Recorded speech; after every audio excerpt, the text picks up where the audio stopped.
You're listening to District of Dreams, a Changeling the Dreaming actual play by Hallowed Haven Studios. Previously on District of Dreams, with Crook finally awoken from his trapped slumber, the motley sit down and go over what it is we are here for. Obviously, we came for the Lady Kira, but in our turmoil we have lost our way, and with the dreaming being unpredictable, we cannot operate the same way as we do outside. Regardless, we continue forward to the lake from our vision, and once we reach it, we meet another, more specifically, a lady of the lake. She offers her assistance, and she informs us of tasks that we must undertake before we can continue our search. And as we follow her into the depths of the lake, she warns us that we must conquer our fears and remember we are a motley. For Elodie, a lifeline is made of many fibers as she struggles against the shadows of the waves. But soon, through our own challenges, we bring her back to us. Strength alone is a cage without the key of trust for Crook. We proclaim that he is trusted, even if he is the bad man to be feared, and our red cap changes courts. In mine, memory lives in all, as my motley share stories of me, and I remember as long as someone is alive to remember the history, it can always be passed down.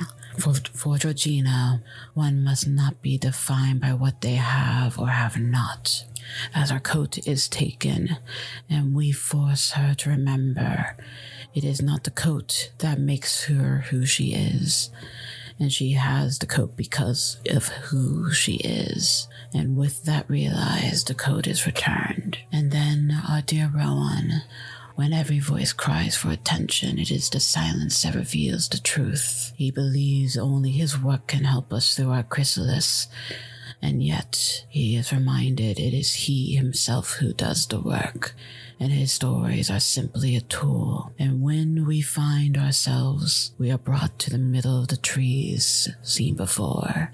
The lake soaked into the ground and all of our challenges melted away, and it is there that dear Elodie catches a glint out of the corner of her eye and sees a gnarled tree. Hello, I'm Bookkeeper, and I'm playing Sir Crook, the Sealy Wilder Redcap, and our pronouns are he, him.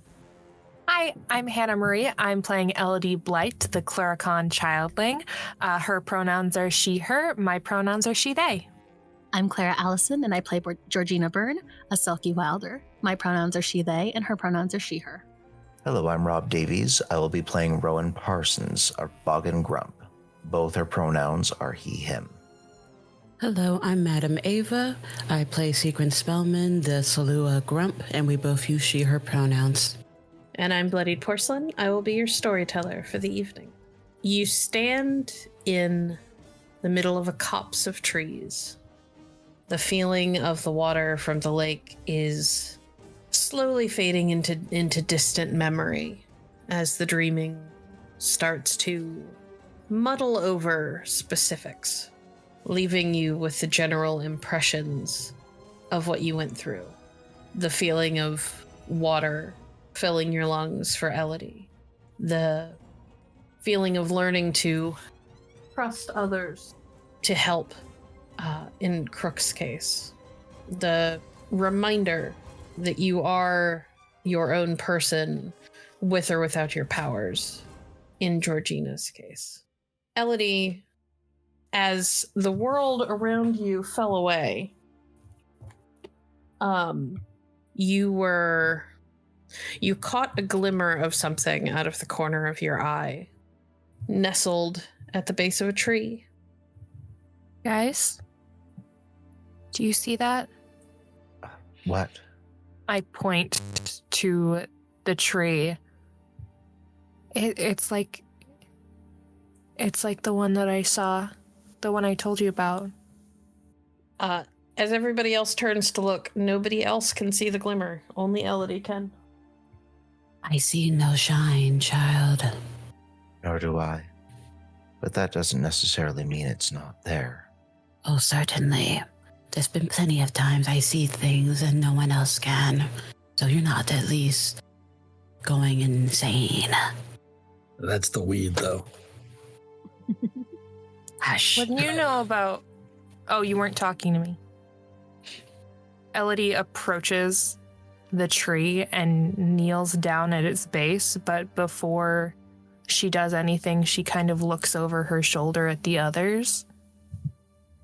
Can you guys just be a little closer, if that's okay? Of course. And I move closer. I'm right with you. Crook advances in a way that I'm sure he thinks is comforting, but he more just looms ominously. With my dad's by my side, I'm going to reach into the tree. I'm watching from a distance. Your hands reach out and brush away fallen leaves. It's strange because with them having fallen from, you assume, the trees around them, they should be in orange and brown and the color that leaves take as they begin to rot. But these are all bright spring and summer green, fully vibrant, as if they're still alive despite not being connected to anything. But you brush them aside, and you find that you are looking down at the glimmer of a pair of gauntlets. They are gleaming metal. They look like they could be made out of silver. They're so bright and perfect. And as soon as your fingers touch them, there is a sense of familiarity that kind of washes over you. Elodie, I would like you to fill in one more dot on your sheet for your remembrance background. Will do. As I touch them and pull them back away from the tree, I feel a kind of possessiveness, not in the Gollum Precious kind of way, or the selfish kind of way, but the feeling of these are mine. These are part of me. It's finding that old sweater from middle school that you wore literally every day, just with different t-shirts underneath it, so you looked like a cartoon character for a whole year. It's that feeling. Yep. And I might be alone in this, but I was that kid. They are there for you to take them. As I hold them, can the others now see them, or am I just holding air? Yes, as she lifts them up, Crook and Rowan, being the ones who are standing close enough to actually see it, they almost seem to shimmer into existence in her hand. You can tell that they have the weight of proper gauntlets. And as she holds them, it looks like they're meant for bigger hands and bigger arms. Goodness, those are mighty gauntlets indeed. They're mine. Have you always known this?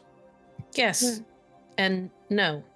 I didn't know before, but I knew as soon as I saw them. You know? It's not like something that was missing, but like as soon as I saw them, they were meant to be there? I don't know if that makes any sense. It does to me. It is likely that these gauntlets were important to at least one of your past lives, perhaps more than one. But they why, are a part of you. Why would the dreaming show me this when they showed me this when I asked for Kira? These aren't Kira. It is difficult to say exactly why the dreaming has chosen to give these to you, but it seems to me that our past lives, all of us, have been the subject of what the dreaming is trying to show us, the reason that dreaming has brought us here. I don't know yet to what end exactly, but I would accept the gift if I were you, Elodie. Gonna have to stuff them with newspaper. Elodie slips them onto her hands. As you slide them on, they begin to, and everybody can see this happen, grow smaller until they fit you like they were made for you. Because they were. Ah, you see, they fit like a glove.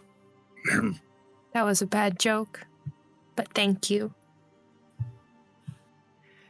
If I am to be one of your dads, then I feel entitled to tell dad jokes every once in a while, my dear. Oh, I would expect nothing less. And he gives you a little smile as he says that. Elodie stands with her gauntlets resting at her side and looks at the assembled people who have been not only her mentors and advisors, but her family. She looks very uncharacteristically serious, but not quite as despondent as she did before. We need a plan, and I think we need one now. We needed a plan several stops ago, but yeah. Look, Georgie. when the orbs say go this way and there's a time limit, I have to go that way within the time limit. Understandable, of course, understandable. But yes, we do need a plan. It is difficult to really decide on a direction when one is in the dreaming, of course, but I think as long as we make our plan together and see it through together, then we will be on a good course, given what the dreaming has just shown us. Sure. None of us is as dumb as all of us. All right. Let us first go through all the information that we have up to this point, whether it be information about Kira or what the dreaming has shown us thus far, and maybe we can find a common thread to that. The dreaming... Go ahead, Georgie. We've been having memories and dreams of this, of being, I suppose, Knights of the Round Table. And now we don't have the we cannot access Knights of the Round Table information in the waking world. So we've been in here just stumbling forward. Is there anything any of us can remember that might push us in a direction? With... Closes his eyes to think. Sorry, go ahead. No, you're fine. It's just with the gauntlets kind of jogging my memory, or at least hinting at something before. Can I dip into my remembrance and see if anything shakes loose from the tree? Make me a willpower roll at difficulty 8. I 2 believe successes. that's 2. Not bad. The first thing to bear in mind is that you've only got 2 dots in remembrance. And typically... I have 3 now. You should only have 2. Oh, I thought you said everybody dot.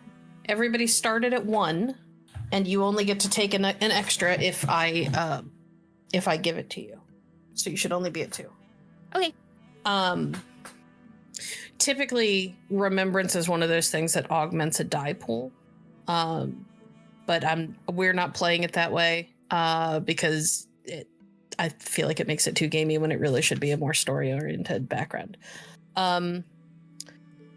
The things that you remember from pushing yourself to dive back into what you have seen in the memories that you've had, and the feeling of the gauntlets that currently wrap around your fists. each of the knights has their own individual stories, their own legends. They're all a part of the Knights of the Round Table, and that's important because that's the thing that brought them all together. But they are all very different characters in the things that they've accomplished and the ways that they approach the world.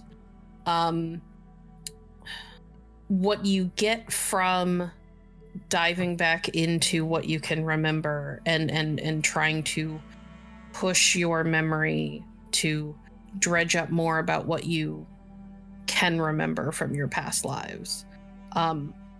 You get the general sense that questing, especially for you, was a big thing.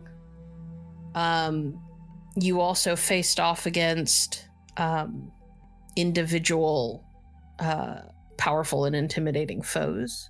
But in terms of things that could help you here, not really. It's not like your memories of a past life aren't going to be like a compass that points you in a specific direction. You guys went through a wild portal and got spat out into the dreaming, away from any real paths or trods, which are things that you typically need to navigate the dreaming. So you're kind of at its mercy while being here. But as a general reminder, you guys have found that you can have influence over the dreaming around you.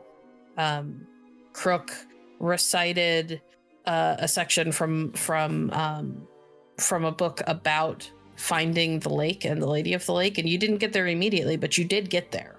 I think it was you that tried to imagine certain places, and you like reformed the forest that you were in so that it had giant mushrooms and stuff alongside the coniferous trees.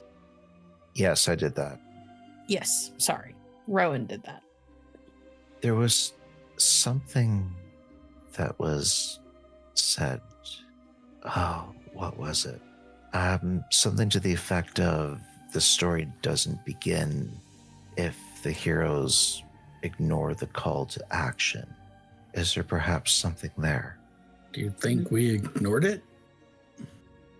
I didn't really consider us ignoring it. If anything, we met the call to action rather recklessly. Perhaps we missed the mark on the call to action by our approach. Perhaps if we try to embrace it, rather than... We did come in for Kira, but perhaps that's not really our purpose for being here.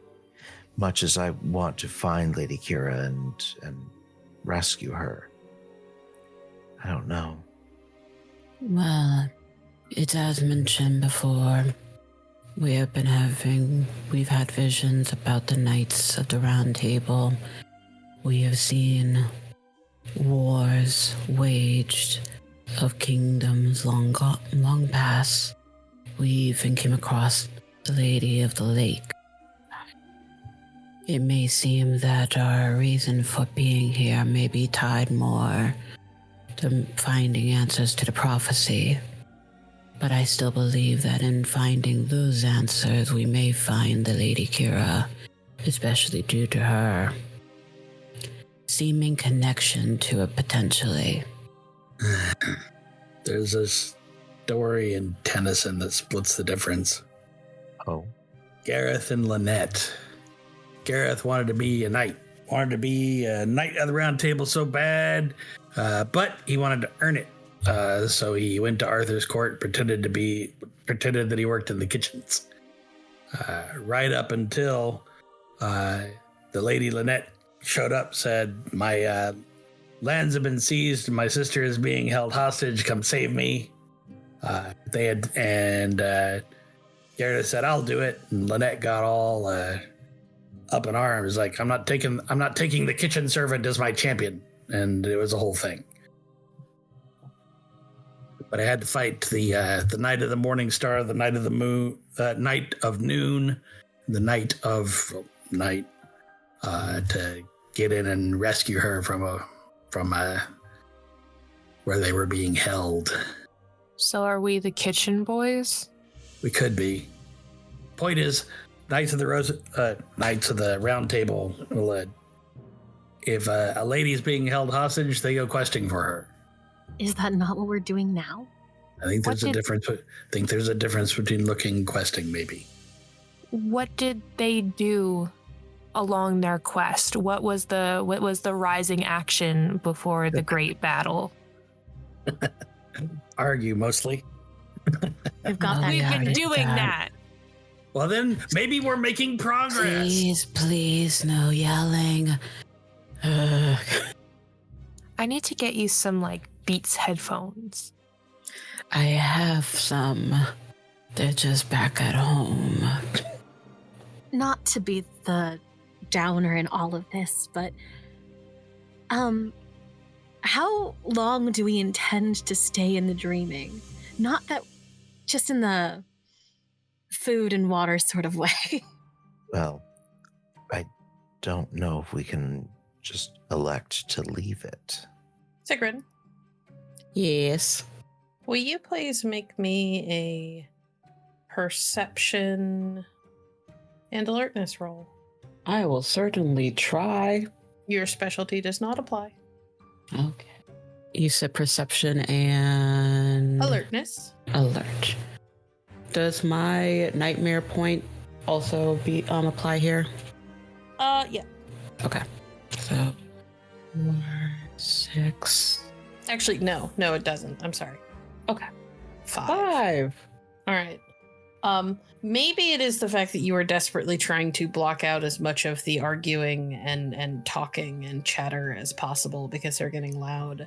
Maybe it is just your supernaturally honed senses or your comfort in being in places of darkness, but you realize before anybody else does that the copse of trees that you all are standing in is getting darker.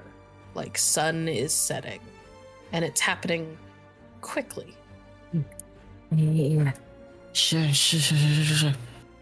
The shadows. They're encroaching quickly.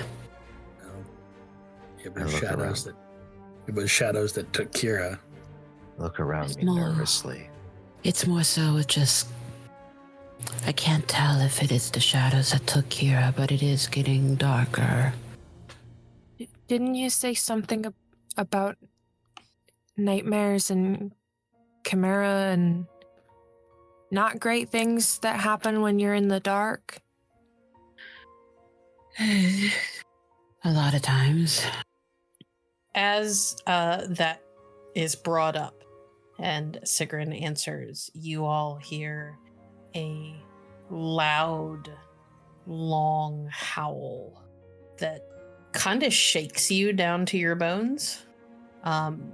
Yes, it's got that kind of intense, baser instinct, primal instinct that the human part of you feels at the thought of things like, wolves out there. But there's something more to it, where it feels like your soul shudders at the sound of it, and dread kind of creeps up in the back of your throat like bile.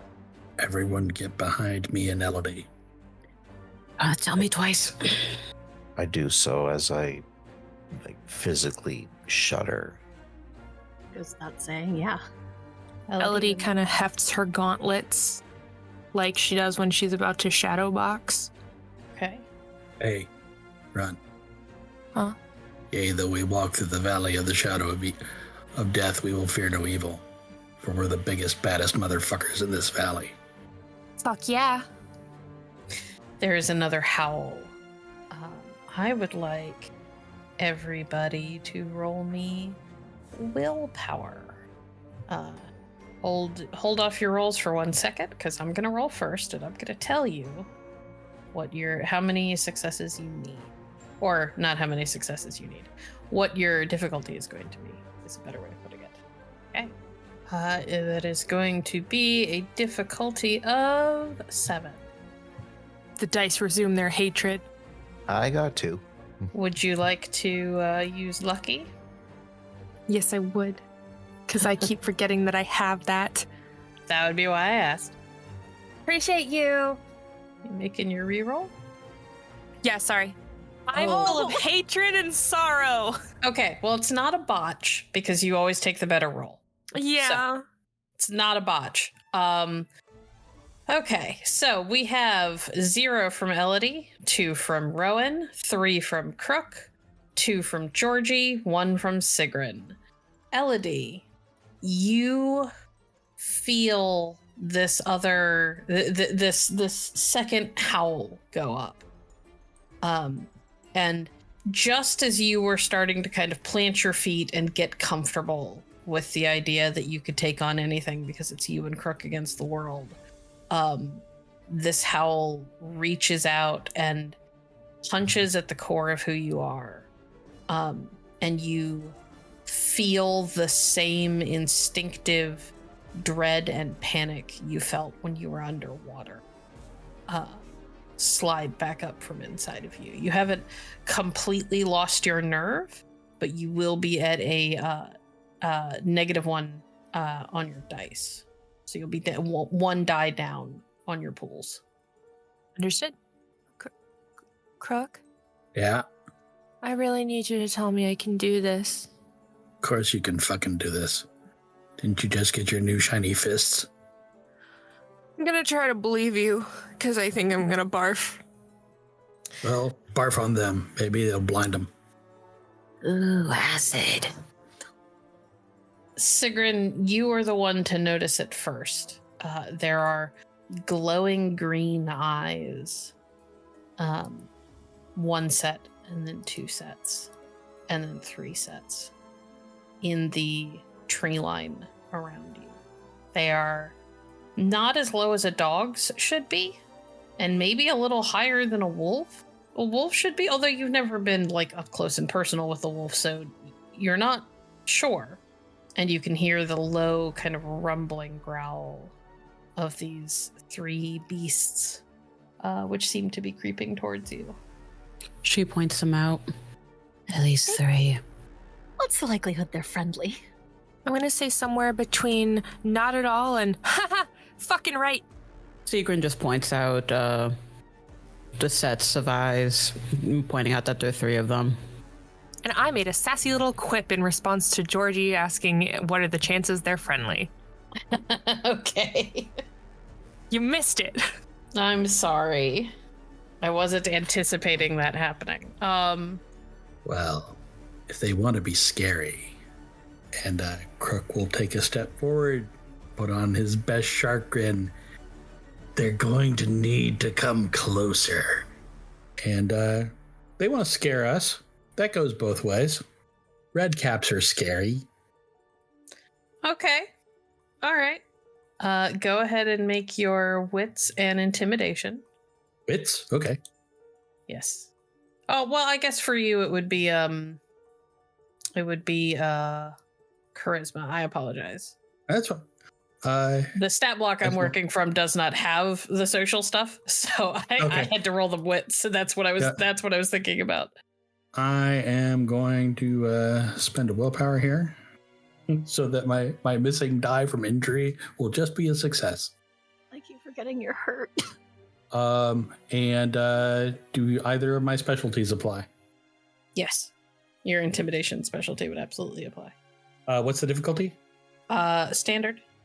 So for me, it will be 4. They can eat 9 successes. Holy Jesus. Oh my God. That's my dad. Okay.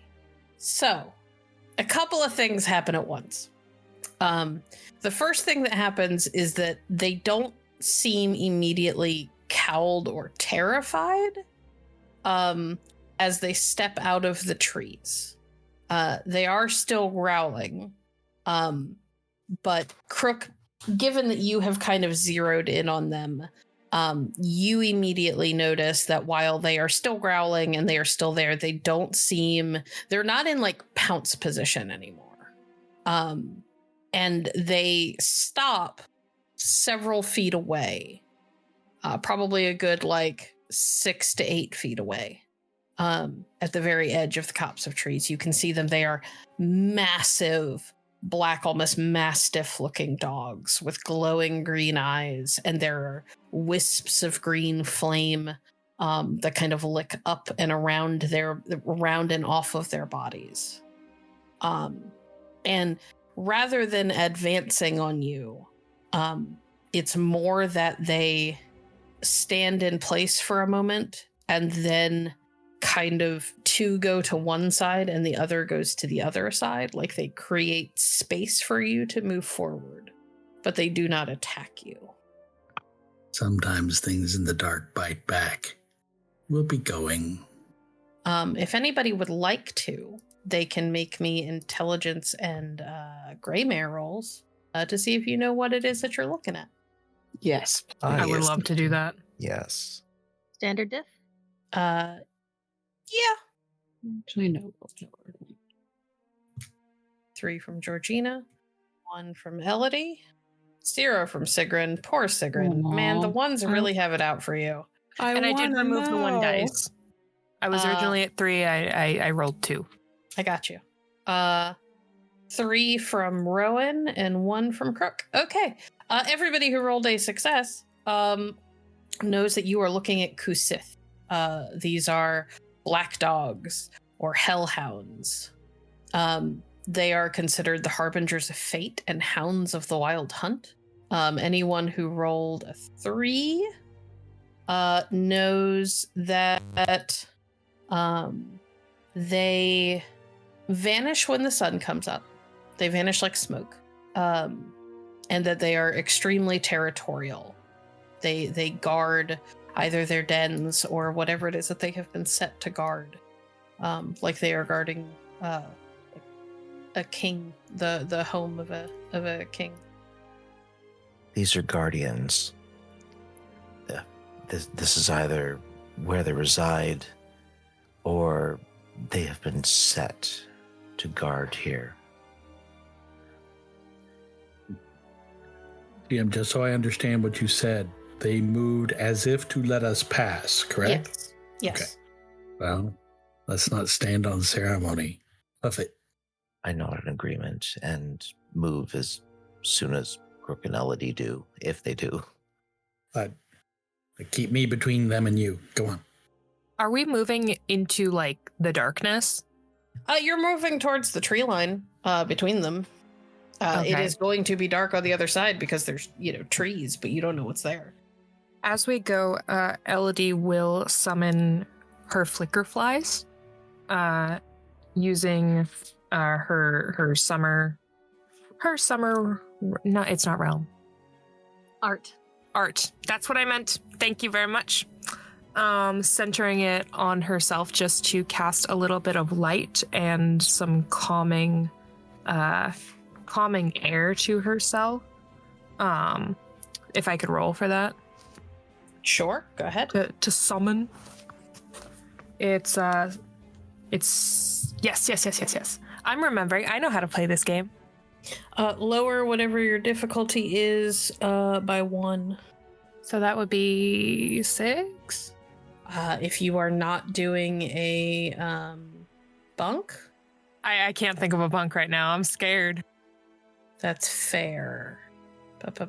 Yes, it should be 6. 2 successes. All right. It works. You have a bunch of they almost look like fireflies that flicker into existence around all of you, create a warm glow. It is strange and offsets the kind of eerie green glow from the hellhounds on either side of you as you pass through. They don't look any less eerie and frightening. In fact, I might even say that the flickering, almost candlelight against them makes them look a little freakier. Yeah, except that, this was intended to kind of, what do you call it? Calm people down. Well, it was meant to calm you down, which it certainly helps with. But yeah, it also casts a little bit of light. I know, but I need to be able to see, Sigrun. I know, it's understandable. Can I try to roll to see if I can trip Elodie a little bit? Sure. Let's go with The vengeance failed last week, so I'm sure I'm gonna try again. It's gonna fail this time. Do you know how high my dexterity is? Maybe I'll be lucky. Let me try to have this. let's go Dex and Stealth. Okay. Elodie to notice, it would be Perception and Alertness. No, it's not gonna happen. Oh well. You have to beat 1. You never know. The chance is never 0. Nah. You notice and hop over her foot. Sigrid, Mm. I will say this as delicately as I can. What the actual fuck? Elodie, you're up front. I'm covering the back. If something appears in front of us, give a holler. Okay. I think Sigrid's trying to kill me. No, Sigrid. no, Sigrid, I will shout the whole rest of the way there. no, please. Can you prank me when we're not, like, in danger? You all are so busy going back and forth that Elodie, you don't even notice that you are passing through. As you press through the trees, you don't even notice that you walk through what looks like a portal of like swirling, like black and purple air almost. It looks somehow both liquid and gaseous at the same time until you're like in it, until your foot is already through and the rest of you is following. Oh, I think I found something. Elodie disappears through. Oh, go on. After her. Go. Go through. I don't need to be told twice. I head on through. Might as well. All right, the rest of you follow through, and you find yourselves in the inside of what looks like a mausoleum almost. It is tall walls of black marble on all sides, and it looks like there are like large squares etched into the walls on either side of you, with placards that have some sort of etching on them, but they're in a language none of you can speak. In fact, it looks like they may be in various languages. And you are reminded of images that you have seen of the mausoleums in like New Orleans, except these are on the inside, not the outside. Like those would be the slabs that they would pull off before they slide a body into place and then close it back up again. There are a handful of torches, but they burn very, very low, so it's very dark. Sigrid's kind of the only one who's truly comfortable in here. The air is cold and crisp, and as you all step in, your footsteps echo off the walls around you. Very quietly to the group, I say, shall I exert my naming art to try and read them? If you wish to. You're going to say, Croak. Are we in a hurry or not? The danger seems to be behind us. It'd be nice to know where we are and what we're doing. Sigrid, Me. roll me another perception alertness. Standard difficulty. And I will allow your clairvoyant specialty to apply. Hoping to save you from the one. Yeah, hopefully. We'll see. I feel so bad for poor Ava. Hey, 4 successes, yay! Ooh. All right. As everybody is standing there, the first thing that you realize is that because of the shadows in this place, when you first stepped in, it didn't seem very big. The way that it is built and the shadows here create kind of an optical illusion, which makes it look like the initial room that you were standing in is the only room there is. But as you kind of look around to try and get a feel for where you are, you realize that settled into the shadows directly in front of where you are by about 10 feet is a space where the shapes of the walls make it look like there's no entrance, but you're fairly certain that if you just walk forward, you can pass into what might be another room or a hall of some sort. And the part of you that is in tune with things that are to come and things that have been feels pulled in that direction. Something is calling to me there. She's not going to immediately charge her way through. She's going to just start taking a couple steps in that direction. Okay. But she at least wants to warn her Motley so she doesn't just wander off on her own. Because we just did our challenges. Well, they can all see you doing it because you were at the front of the pack just behind Elodie, so. Mm-hmm. Okay. Maybe read later. Agreed. And I follow Sigrun. Is anybody else following? Yep. Of course I'm following. I got a protector. Okay. I have noodle arms. I'm going That's to my assume mom. that Georgie will follow when she sees that everybody else is doing so. Yep. Sigrun and Elodie fall into step beside each other, and for once, Sigrun doesn't seem quite as intent on trying to trip or take some sort of small amount of revenge on Elodie. And Elodie, you realize as you get closer what you are or where she's going. And there's kind of a moment where you're like, how did I miss that? And you pass through this small opening and into another room beyond, where you see on a raised pedestal, laying as if asleep, Kira. I found her. Elodie's first instinct is to run across the room, but she stops herself. Good. For at least a moment, because I do in fact have a flaw. A flaw that is known as impatient. Yep. So I'm just gonna make a little willpower roll. Yep. All right. You are able to hold yourself in place. It's hard, though. By the grace of fantasy Jesus, I do not run across this room. But Elodie is clearly hopping on the balls of their feet, trying to keep themselves from running, but it's someone check for traps, someone check for something. My brain is exploding. If I had any, juice remaining, I'd be able to enter her dreams, but that unfortunately won't be possible at this juncture. I think I can. I need to double check the actual spell for cantrip for it, but I think Sigrun can do dream walking.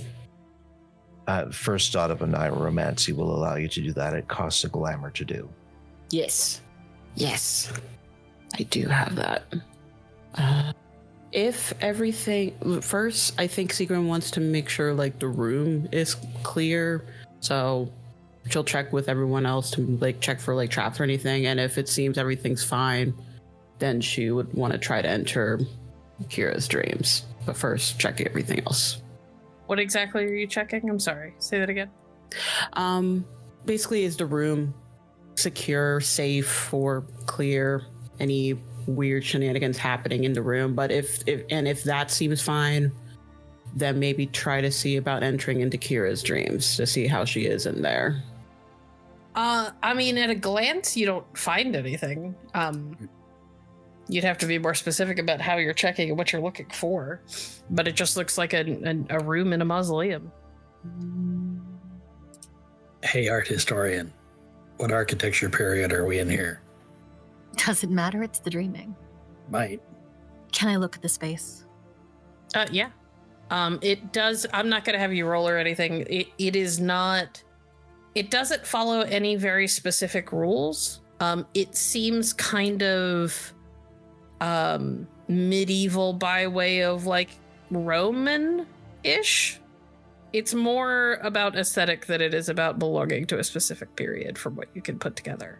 So roughly colonial then. Georgie just sighs. Elodie, just kiss her. Wake her up. That has so many issues, I'm not even going to get started with that. If you don't, I will. That's weird. That's even weirder.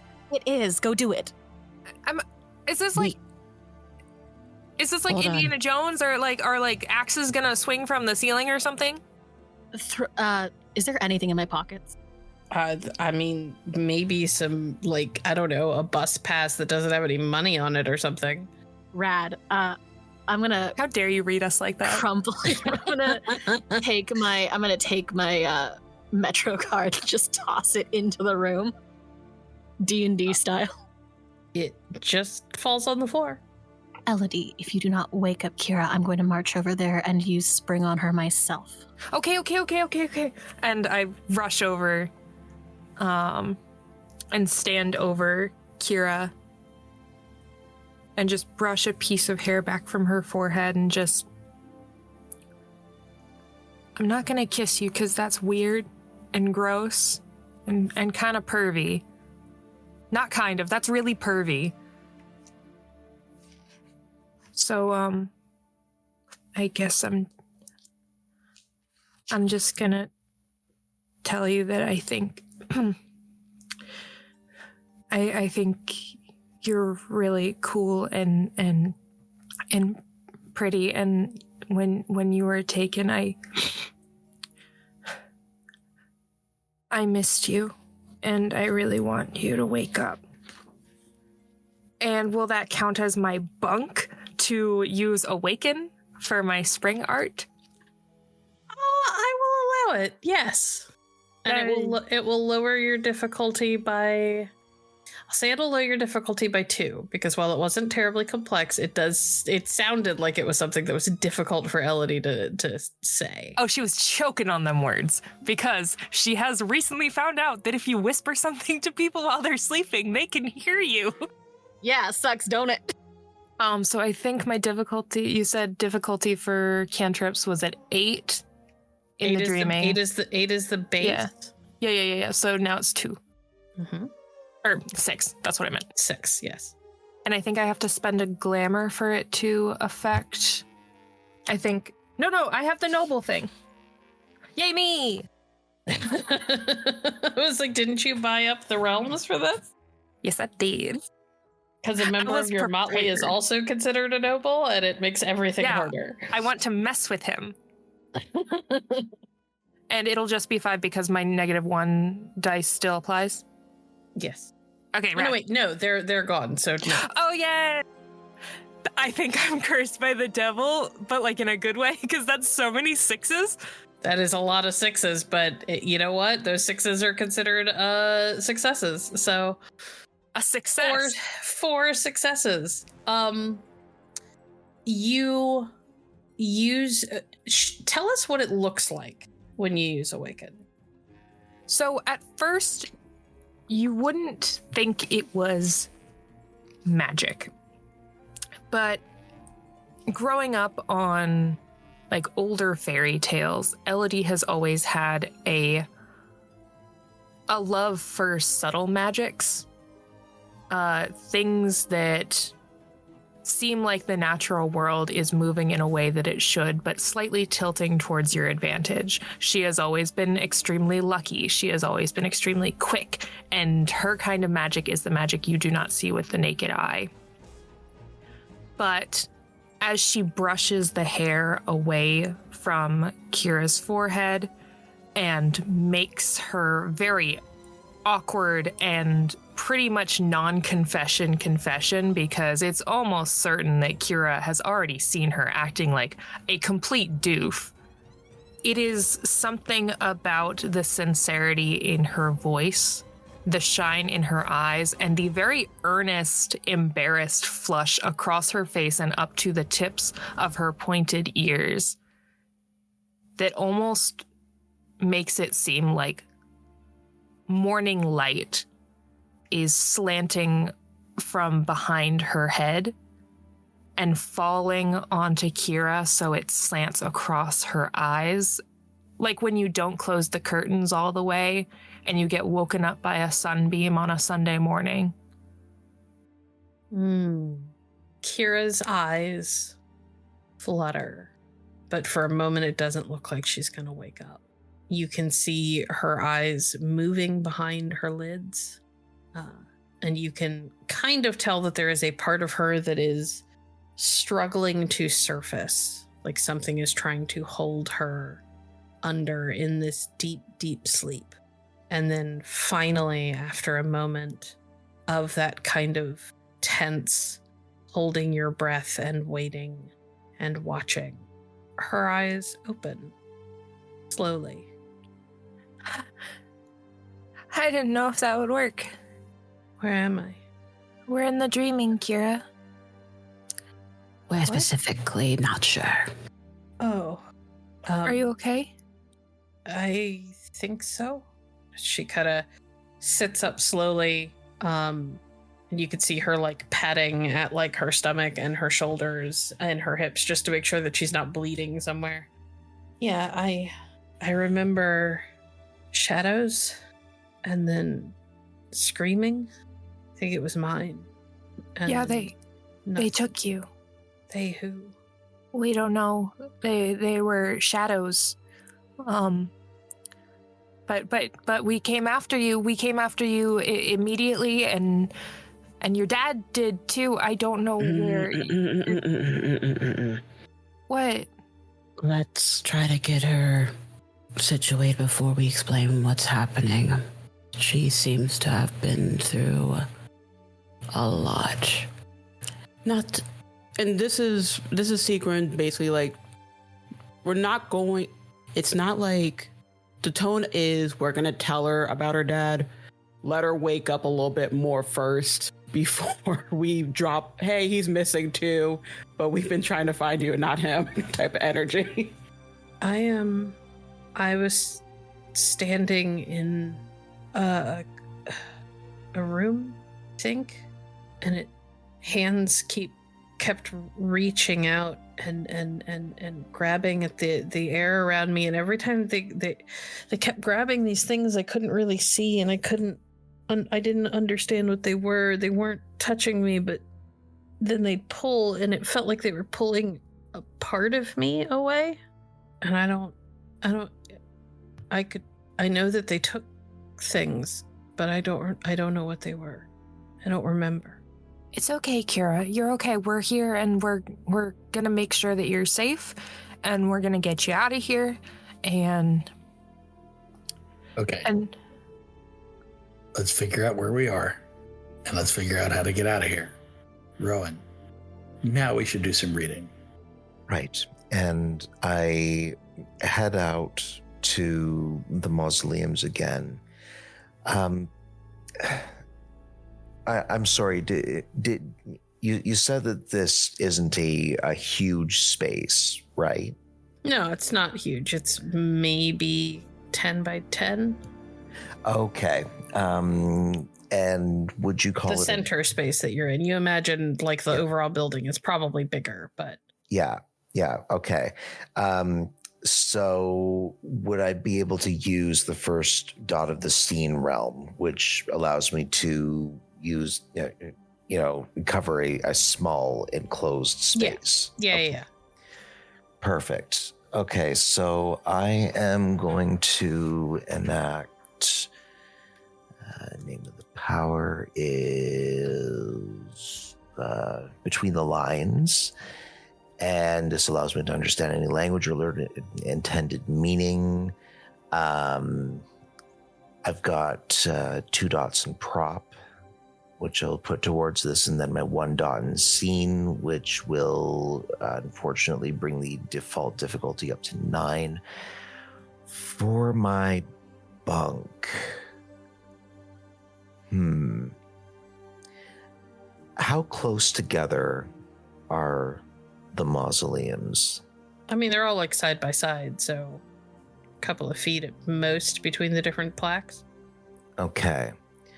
So I'm going to start hopping on one foot around, let's say, 2 of the mausoleums in a counterclockwise fashion, and I am going to say a silly limerick about reading what was on here and possibly finding out that whoever wrote it has a sense of humor. I am then going to try and climb up onto the roof of one of them and then start hopping on one foot between the mausoleum roofs and saying this limerick one more time. To be clear, you're inside. Oh, I'm inside the mausoleum. When I said it's like looking at the mausoleums in New Orleans, I'm just saying like the front of them where they've got the big block of marble that they have to pull down in order to slide the bodies in. Oh. But this is all, you guys are inside a space and the walls just look like that.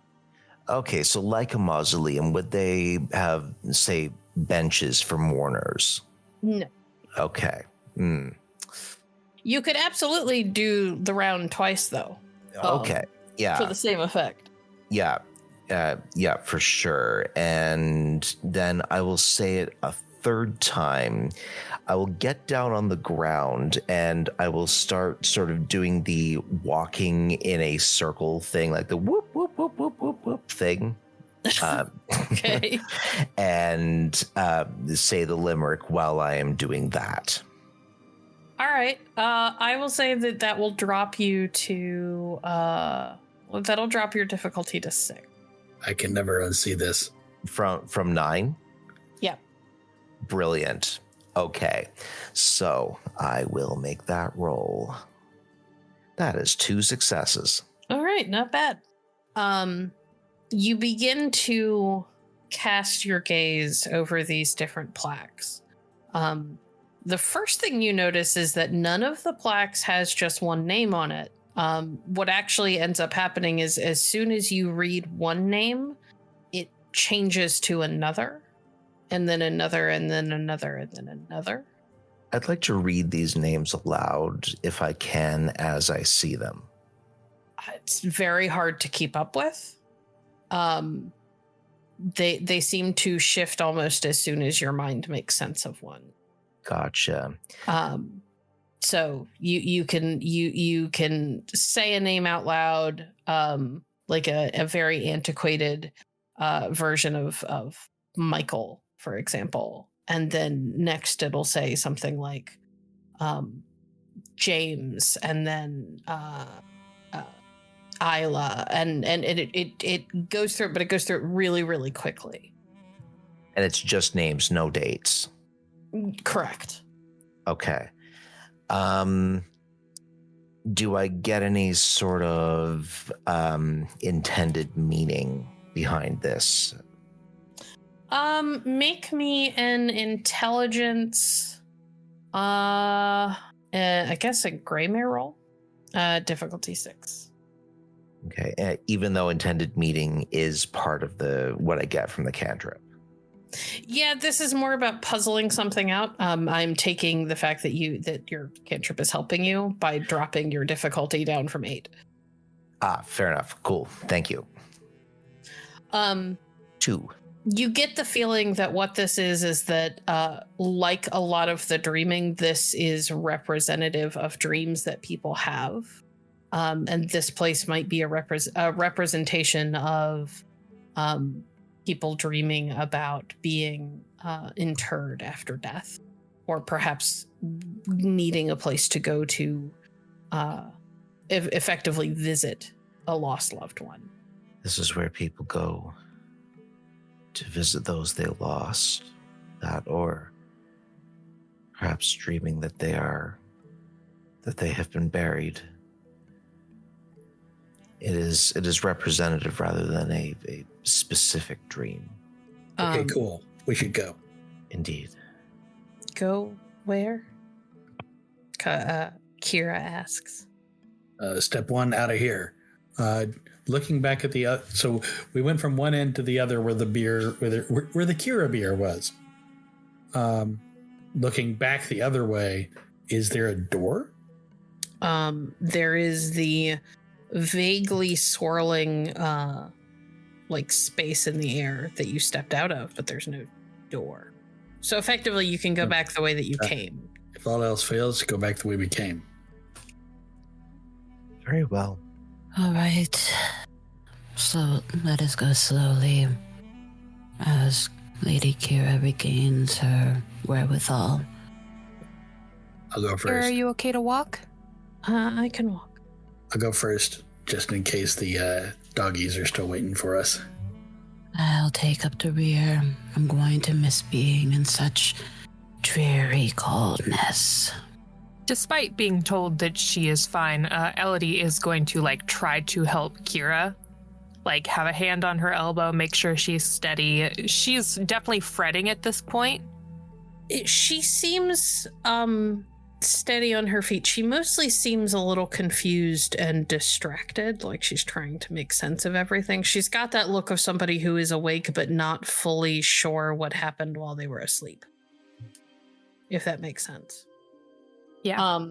But as everybody starts to move towards the portal, you do feel her hand. Are you wearing your gauntlets?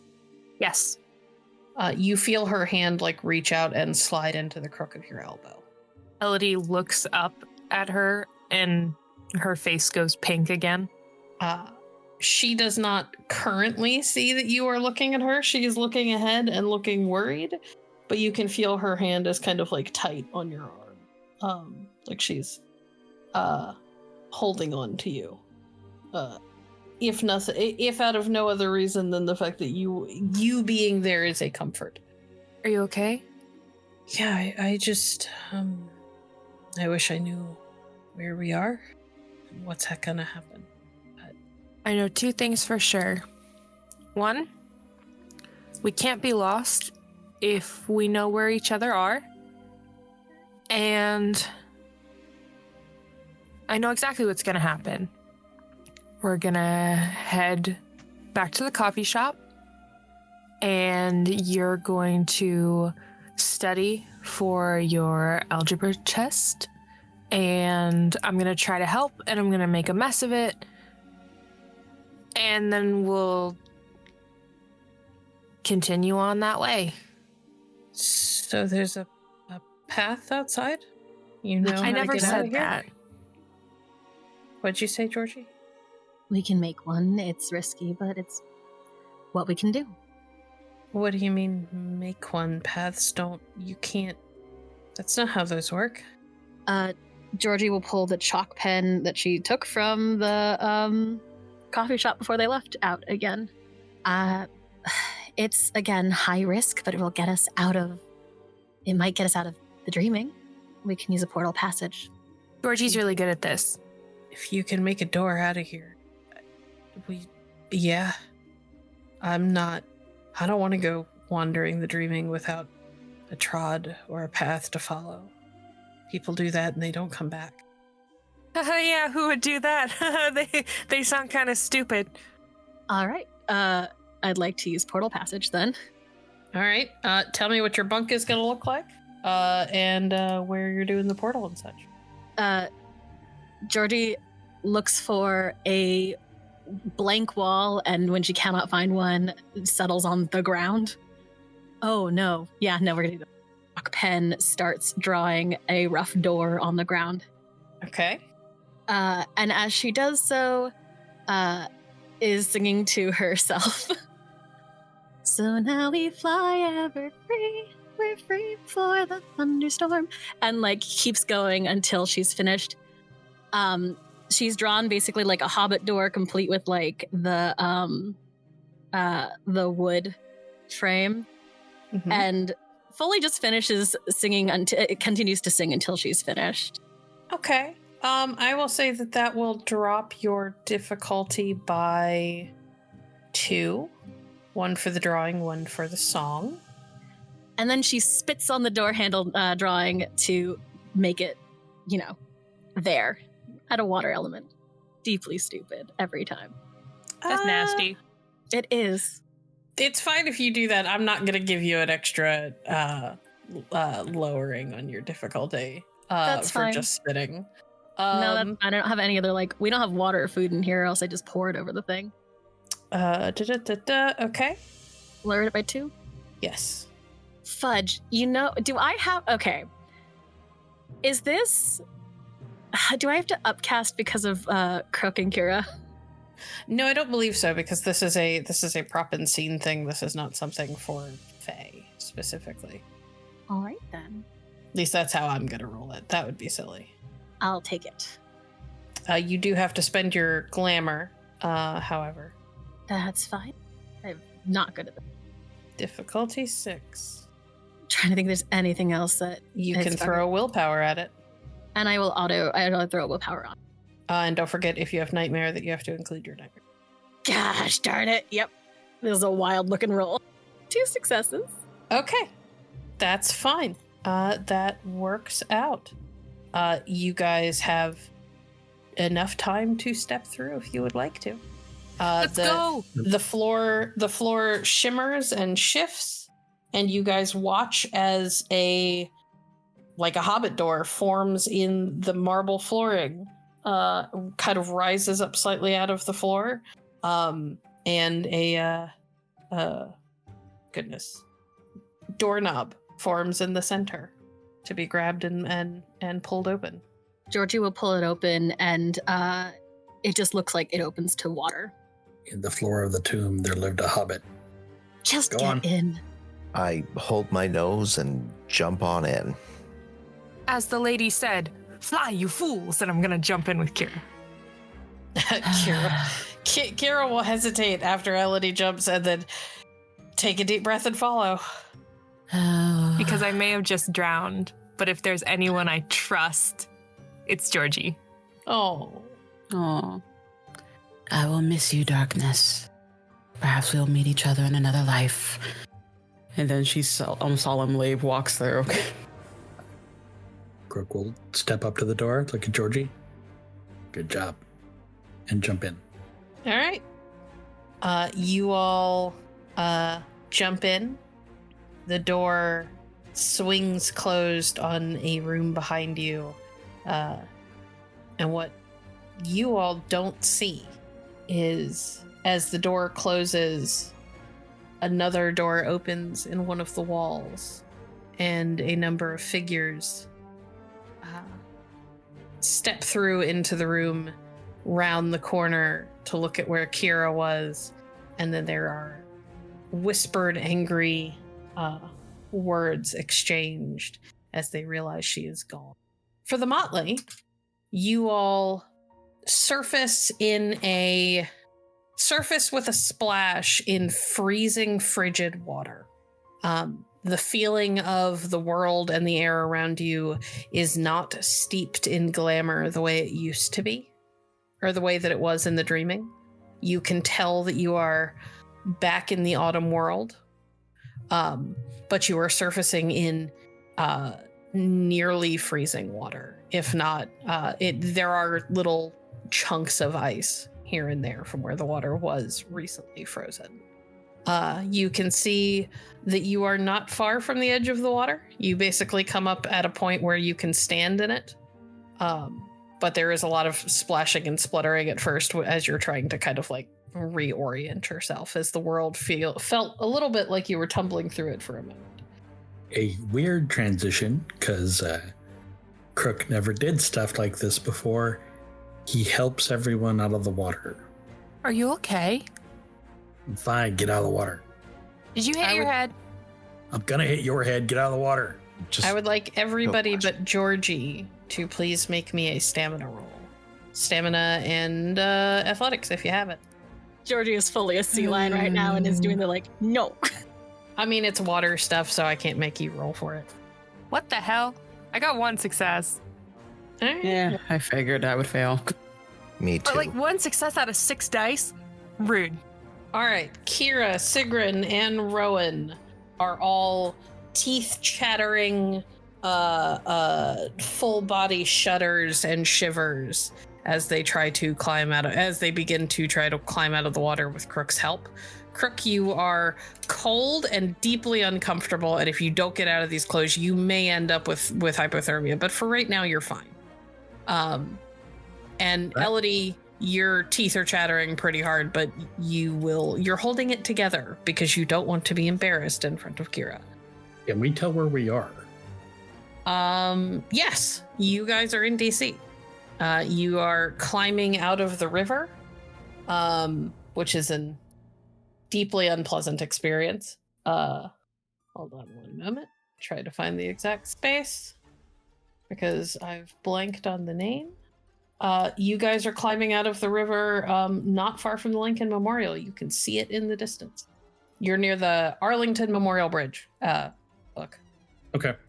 Crook goes. So go ahead. No, you go. You do your thing. Crook goes into his pocket, pulls out his the thing he refused to touch while he was in the dreaming, his cell phone, and sees if it works at all. Well, it's soaked, so not right now. No. Okay.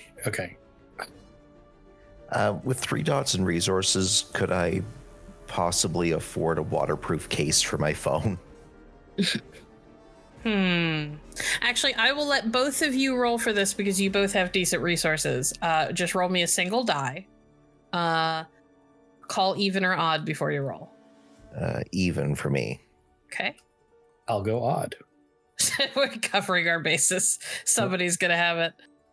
I do not. Nope. Oh No. Neither one of you thought to have a waterproof case. Well, right. darn.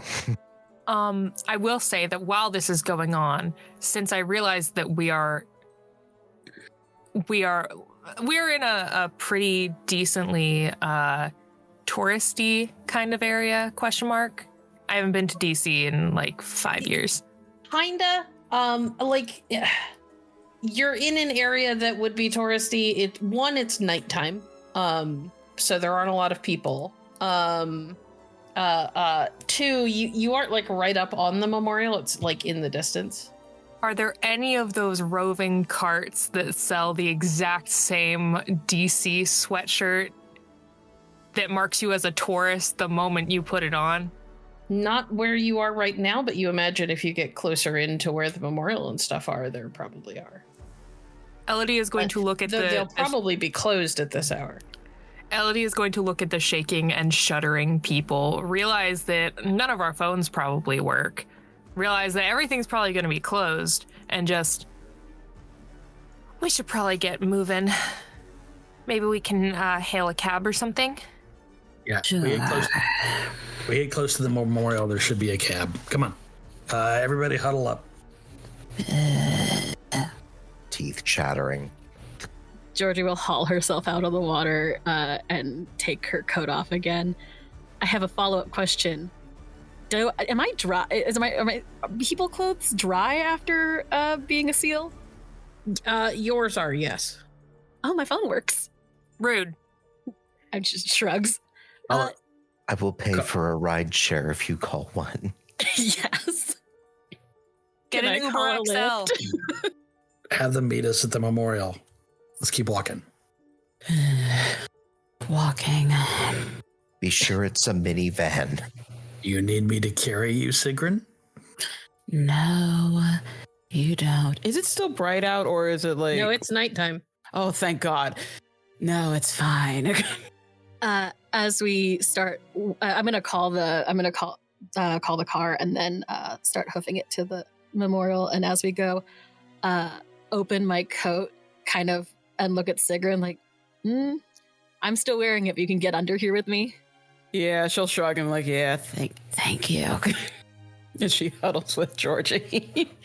Clearly, for the purpose of warmth, Elodie does put her arm around Kira's shoulder, but only for warmth. Seagrin's watching intently. Of course, only for warmth. Why would anyone expect it would be anything else? That would be Don't crazy. you dare, Ava, not now! Georgie will lean to Sigrun and be like, we'll talk about it later. Seagrin's not going to try to do a vengeance prank only because Kira's there and Kira's been through a lot. She's All my right. shield. Melody is using her crush as a human shield. Fantastic. A face shield. She shield. Something by the seashore. She old. Mm-hmm. Who's All right.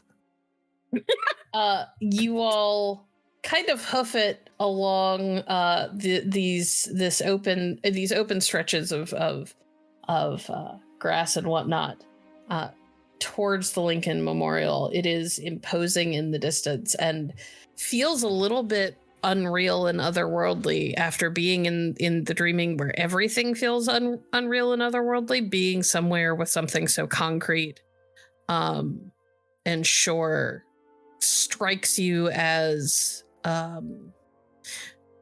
almost discombobulating to look at and to be in the presence of. And that's one of those sites where I don't know how many of you have seen the Lincoln Memorial at night, but it is one of those things that kind of takes your breath away. Yes, it does. Mm-hmm. And you are able to find your way to the are you going all the way up to the memorial, or are you like waiting on like the kind of roundabout around it? Like, what's the plan? Whatever is the most convenient like place to drop the pin is where I've asked us to get picked up. Okay. Well, there is literally a circle that goes around the Lincoln Memorial, so you can pretty much just get the pin dropped like right on part of the circle pretty easily. Excellent. It takes probably a good 20 minutes for the car to get there. DC is circuitous and there's a lot of roundabouts and one-way streets in various places, so it takes a minute, especially the touristy areas, for a car to get to you. Especially at night. Oh, Especially at night. Ugh. But eventually, kind of a large... Did you go with the XL? Was that the plan? If Rowan pays me back, absolutely. Okay. 100%, whatever it costs, I don't care. A kind of large one of those SUVs with like 3 rows of seats in it pulls up, and the driver looks at you and looks at the fact that you're all soaked except for Georgie and looks very concerned. We accidentally fell into the reflecting pool. I do apologize. Okay, get in, I guess. Thank you. We I'm pile in. in. Yeah. Let's go to soccer practice.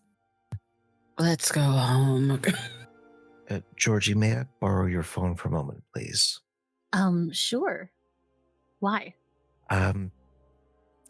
There's something I need to do that's rather important. Before I hand Rowan my phone, do I have any missed calls or messages? Yes, as a matter of fact, you do. You have probably a good 30 missed calls. Damn. 10 or more voicemails, and enough text messages that they're still coming in. What day is it? Yeah. It looks like it's been about a week and a half. Oh my god. Oh, fuck. Thank Rowan? God I called out of work. Rowan, you can have my phone and then I need to respond to a lot of stuff. Yes, of course, I'll get it right back to you. So I go into the rideshare app and I'm going to add a tip generous enough to allow this poor person to get their car like cleaned after our soaking wet bodies have been in it. And then something a little extra. And Hey, then lots of people would pay for Sulky Girl bathwater, but she's the only one that's not wet. I mean, she is chimerically. True. And then I hand the phone back to Georgie with the full intention of getting on the computer once we're back at the freehold to transfer the full amount of the money to Georgie. Okay. Yeah, because I got Anyone no else? dots in resources. Is anyone else doing anything in the car? Checking my messages. I'm assuming my phone's dead. Yeah. I need rice. Sigrun did not bring her phone because, of course not. And so how'd you call out of work? She did that before, like the day before we left. Touche. Georgie, your messages and calls are from a mixture of people. There are calls from your work. Both of them. There are calls from your family. There are calls from Carter. And when I say your family, I mean like every member of your family has called you at least a few times. Okay. And the frustrating part about the text messages is when you try to start responding to the text messages, they're still coming in because everybody knows that you are more likely to text than you are to call. Okay. So you've got about a week and a half worth of worried text messages filtering in now that you have a signal again. I feel the need to emphasize that Clara is embarrassed for what's going to happen next. Carter is first. She checks his messages first. Barf. I'm not proud of it. There's a number of text messages. They start out kind of like vaguely like, hey, checking in. You said you were going to text me back about that thing, and with a little sparkly emoji. And then it's Georgie. Hello? Did I do something to piss you off? And then like there's a couple from the next day. I went by the coffee shop and nobody's seen you or Elodie or Rowan. Oh no. And it just kind of carries on for several days. Like every day there's at least one more. I'm still looking. Tell me if you get this. I'll come pick you up if you need someone to come pick you up somewhere. He is clearly concerned, but trying not to be panicked about it. She'll text him back. Just 5 sparkle emojis. All you get back is, oh my fucking god, where have you been? More sparkle emojis. We can meet later.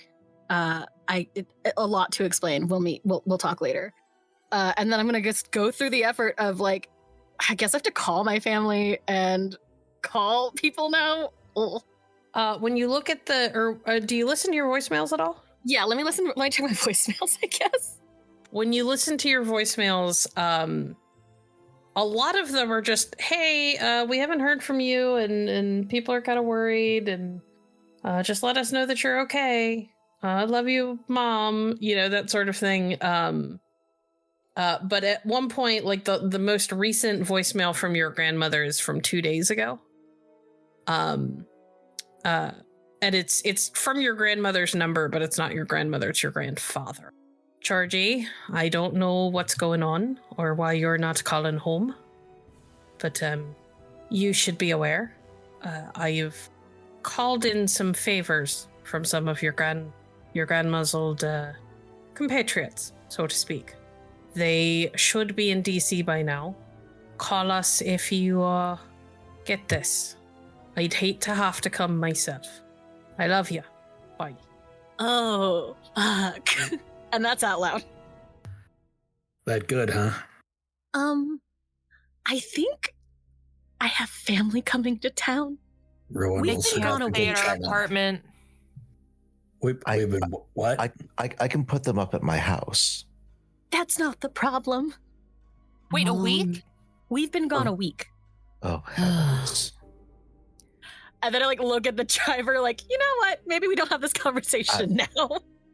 Yes. The driver is definitely giving you guys very confused looks at his rear view and is wondering what kind of druggies he might have picked up. That's the thing. As soon as Elodie sees him kind of looking, she just says very loudly, "What? Wow, that was a hell of a bender." Listen, I love a vision quest as much as the next person. And being who she is, Georgie kind of looks at the driver in the rear view and winks at him. Good lord. You can hear him muttering something in a language that is definitely not English as he turns his eyes forward and tries to pretend that you're not in the back of his car and he's just driving to this place in DC that he doesn't normally go to. How's Kira doing? She is quiet. Kind of has one of those 1,000-yard stares going on, staring out one of the windows. Hey, it'll be okay. We'll get back to the shop and we'll warm up. We'll have some tea. And get you into some warm clothes. Yeah, okay. We'll figure it out. It'll be okay. Sigrun's gonna fish into her pockets. I think it may have been a watch.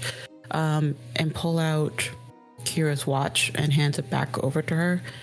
Your father brought it to me to help with trying to find you. She will take it and kind of hold it in her hand and look down at it and then look back out the window. Elodie bites down on her lip to keep from, continuing to comfort her, because if she gets any more specific, this driver is probably going to call the police.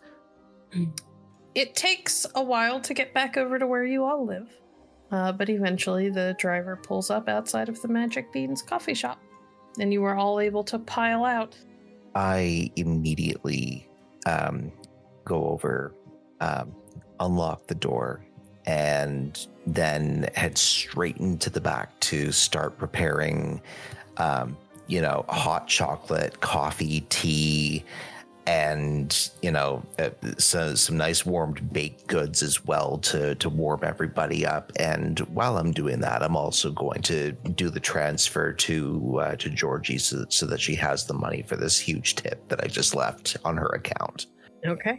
Rowan, go change clothes. Everyone No time. And I just go into the kitchen to be by myself. Then turn the oven up. It is worth noting, Rowan, that if you don't get out of these clothes, you're pretty sure you're going to get very, very sick, if not hypothermic. You were one of the people who failed your role. True. All right. I will change first. Towel off my head. Georgie will escort Elodie and Kira upstairs and start the shower. Okay. Did Kira fail her roll? Yes. Yep. Yeah. Cool water, and then leaving Elodie with the instruction: start cool and increase it slowly. And then she's gonna change and go back downstairs. But hi. Hi. Why don't you heard, I'm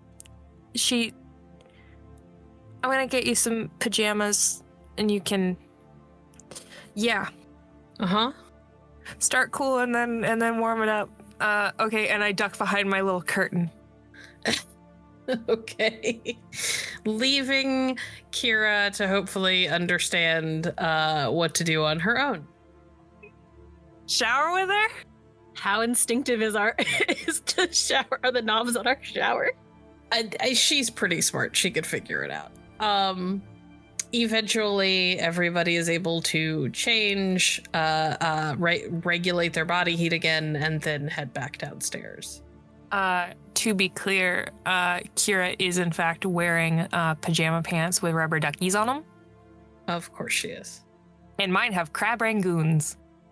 And I'm going to assume that you also gave her, I don't know, like a hoodie or something to wear with them. There's an old Georgetown sweatshirt she can wear. Yeah, a band tee and one of Georgie's hoodies, because I always take them. She's got good stuff. Hey, Elodie. Yes? Roll me perception alertness. Standard diff, please. 4 successes. Where are your sock puppets? At least 2 of them were in my jacket. They did follow us through the dreaming. I don't know what George did with the ones that she found, but there's at least 3 others that were not found in the apartment. So there conceivably could have been one hidden in the bathroom in the shower caddy. Yeah, no, I'm saying, where are they? Okay, in the shower caddy, there is one in Georgie's favorite mug. Elodie, you can't find the sock puppets. Wait, what? Where are my sock puppets? Yeah. They're not where you left them. The ones that went into the dreaming with you, you still have, but all the others that were in the apartment are not. They're not where you left them. Thank you for listening to District of Dreams. If you enjoy this story, please make sure to subscribe and review wherever you're listening to our podcast. You can find more of our actual plays on our website at www.hallowedhavenstudios.com. Please consider supporting us on Patreon at patreon.com/hallowedhavenstudios. Your support helps make more stories like this possible. Elodie, Yeah. none of your sock puppets are where you left them, except the ones that were in your pockets. I dig around a little bit for them because they should be here, but I'm also not the most organized person.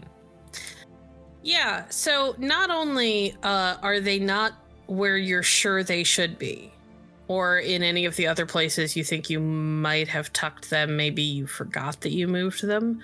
The apartment in general seems a little bit cleaner than usual. What? Georgie? Georgie is downstairs. She's gonna stick her head out the door and shout down the stairwell. George!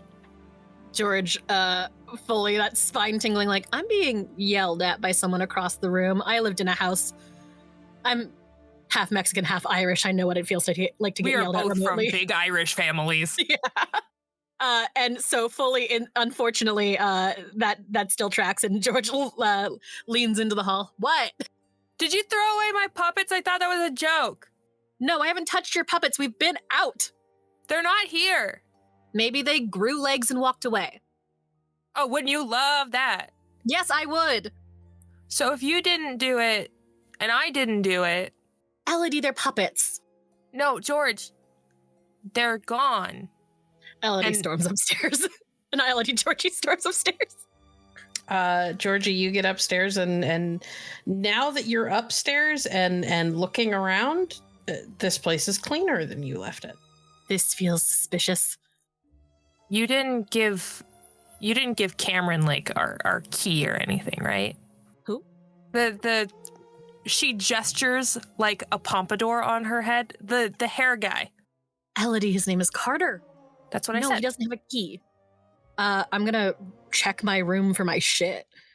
I mean, your stuff is there. It's just cleaner than it was. Somebody like put all of your like laundry has been washed and put away. It's folded and hung up as it should be.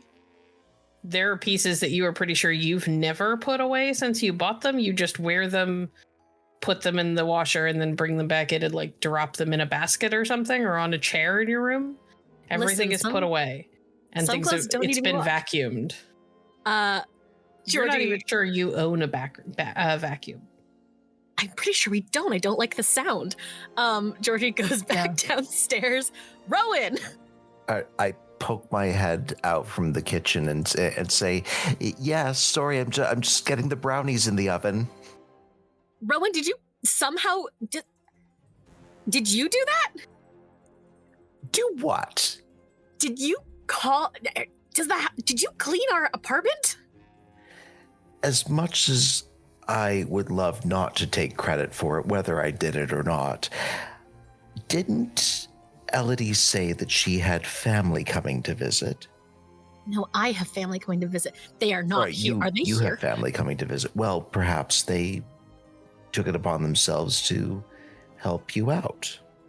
With all the yelling that's been happening and hearing about our room is cleaner than usual, does Sigrid's basement room look cleaner than usual, or is it the same? How messy is Sigrid's room usually? I think she actually keeps it relatively tidy. Maybe books are random places, but relatively tidy. It is pretty much the way that it was. It does look like someone may have like there are a few things that look like they may have been moved, but like whoever moved them took care to put them back where they were. I think the only peculiarity is like she probably has her own method of organizing her books. So if anything, Nobody went through and rearranged her whole Got it. bookshelf. Okay, making sure. Would the webbing be taken down? What No. do I do? Okay. Oh, thank goodness. My That's only what- guess is that because of Rowan, the place just does it itself. Do you actually have that ingrained in the home, Rowan? I don't believe so. No, that is not something you've ever been able to do. You can't make it clean itself. You're just very, very fast when you want to clean, so it seems like it cleans itself. Yes, I do need to be on the premises in order to assist in any way. If you'll excuse me, I don't want to burn these brownies. Someone was in our house. Someone was in our house. Someone was in my private room. How dare. My tarot cards. Do I know of any other local boggins? I mean, you've met a few. None that have like access to this place though. Interesting. Okay. Kira comes down at around this time and sees everybody kind of freaking out. What's wrong? Apparently someone has been in our living quarters since we've been away. You did say we were gone for a week? Yes, but I could have sworn that Rowan locked the doors. She kind of gives you a look. Do you really think that would stop a changeling who really wanted to get in? True. But they But would have to at least get through locks. Why would they clean our house? And why would they take my why would they take my sock puppets? That's weird. That's really creepy. She just sort of blinks at you at the mention of sock puppets. I have a whimsical personality, okay? Elodie, I have a question about your sock puppets. Yes, they are made with love. No, well, besides the one I'm assuming for Carter because No, that one's made with hate. Okay. Why? Anyway, which people did you make sock puppets of? All of us, except for Kira.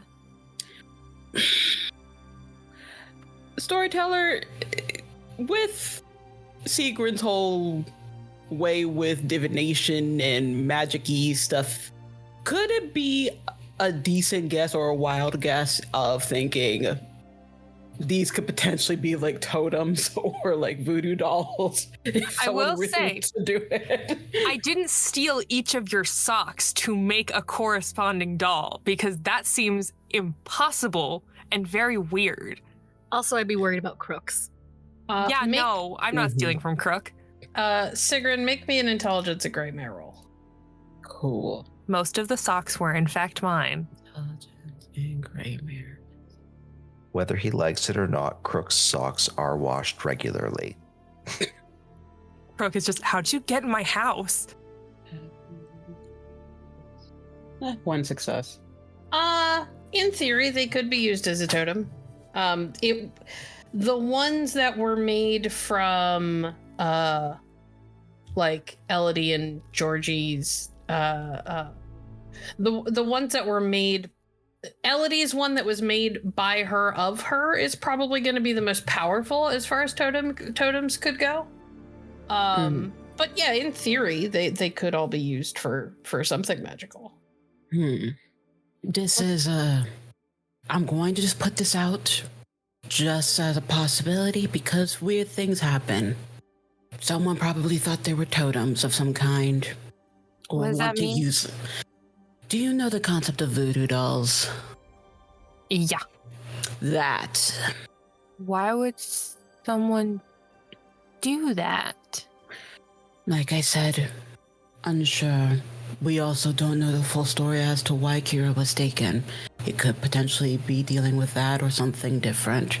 But if it seems like it's just the puppets that were made of our likeness that were taken and nothing else, that could be a possibility.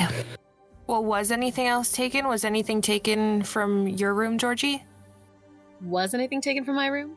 I mean, there was some like general like trash and stuff that looks like it probably got cleared out and thrown away, but you didn't notice anything specific that was missing. No.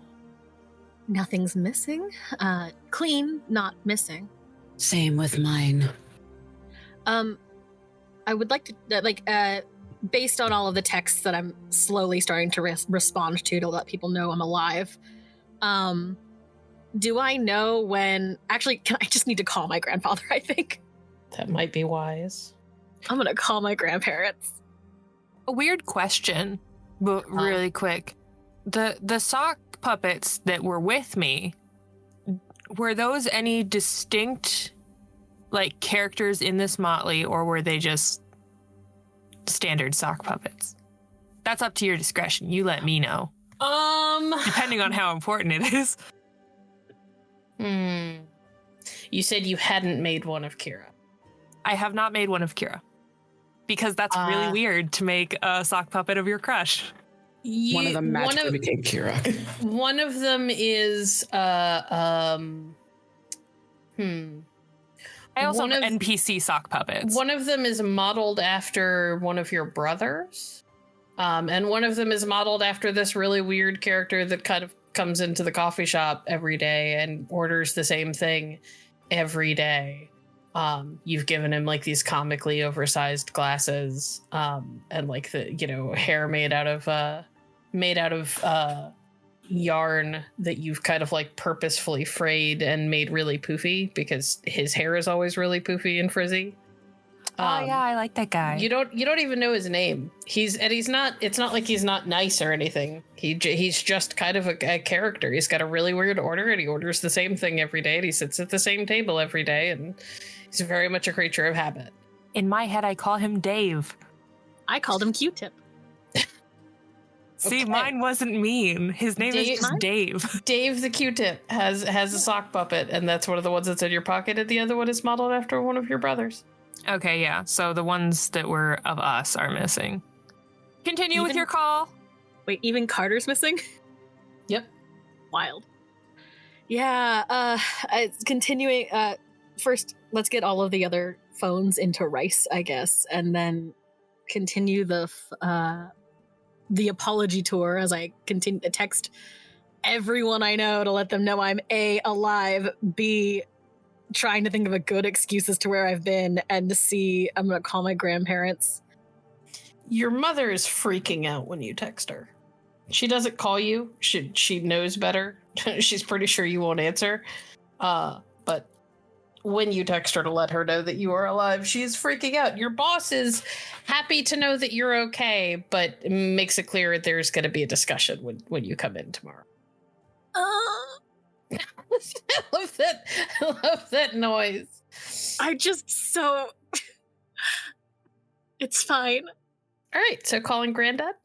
Yeah, he's the one I'm scared of. Not scared of. I'm not scared of my grandfather. That would be crazy. I am concerned that he's going to be disappointed. Probably a good concern to have. The phone rings a couple of times and picks up. Hello, Hi. Georgina. What if I told you that I did not expect to be gone this long? I'd say that regardless of what you expected, you'd better have a good explanation. George looks at Crook and Rowan because we have already discussed that what we weren't going to tell anyone, and sort of mouths like, "What do I say?" I should make clear, Crook has not come downstairs yet. Damn it, Crook. Fully covered, puts the phone on mute. What am I going to tell them and to the rest of you guys? Georgina? I'm here. Was it a secret? If they are aware of the prophecy, I don't know how far reaching it is. You could say that we were curious to learn information on it and tracking down Arthurian stories. Or you could just blame my work. You could tell them it's my fault. They believe that. They know that I'm new to this. Say we're tracking down books for me. We were tracking down, what? I always search for books. Georgina, did you call me just to put me on hold? I tripped into the dreaming and you had to save me. I tripped into the dreaming. Young lady, you'd better get back on this phone and stop talking to other people. Unmuting. I can't. Fuck. You'll watch your tone and your language with me, young lady. Let Rowan on the phone. Have Dad speak with Granddad. I can't lie to them. Okay, so okay. You know how, I called Letha earlier, and, there was a whole thing that happened out here, and I was worried about it. I got something like that. You didn't exactly give her a lot of information, love.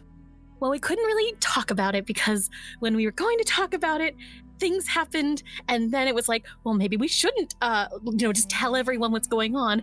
And then we were, something else happened, and we followed that something else, and then we were somewhere else, and we didn't expect to be gone very long. Does that make sense? I think I understand some of it. And then we just got back. I see. Well, you should know there have been search parties out, and your gran is in DC right now. No. Weird question. Is when you say Letha's in DC, you mean like here now, just like around? Aye, she arrived a few days ago. I tried to go, but she insisted. You know how she is. Okay. Did she swing by the apartment? I suspect she probably did. And Georgie like visibly relaxes. Did she take my puppets? Yeah, hand over the like microphone. I think my grandmother has your puppets. Why did she take my puppets? I don't know, but she was in my room. Oh, that is a problem. That's a problem for Yeah. you specifically. Yeah. George like is like sitting on the floor behind the counter of the coffee shop.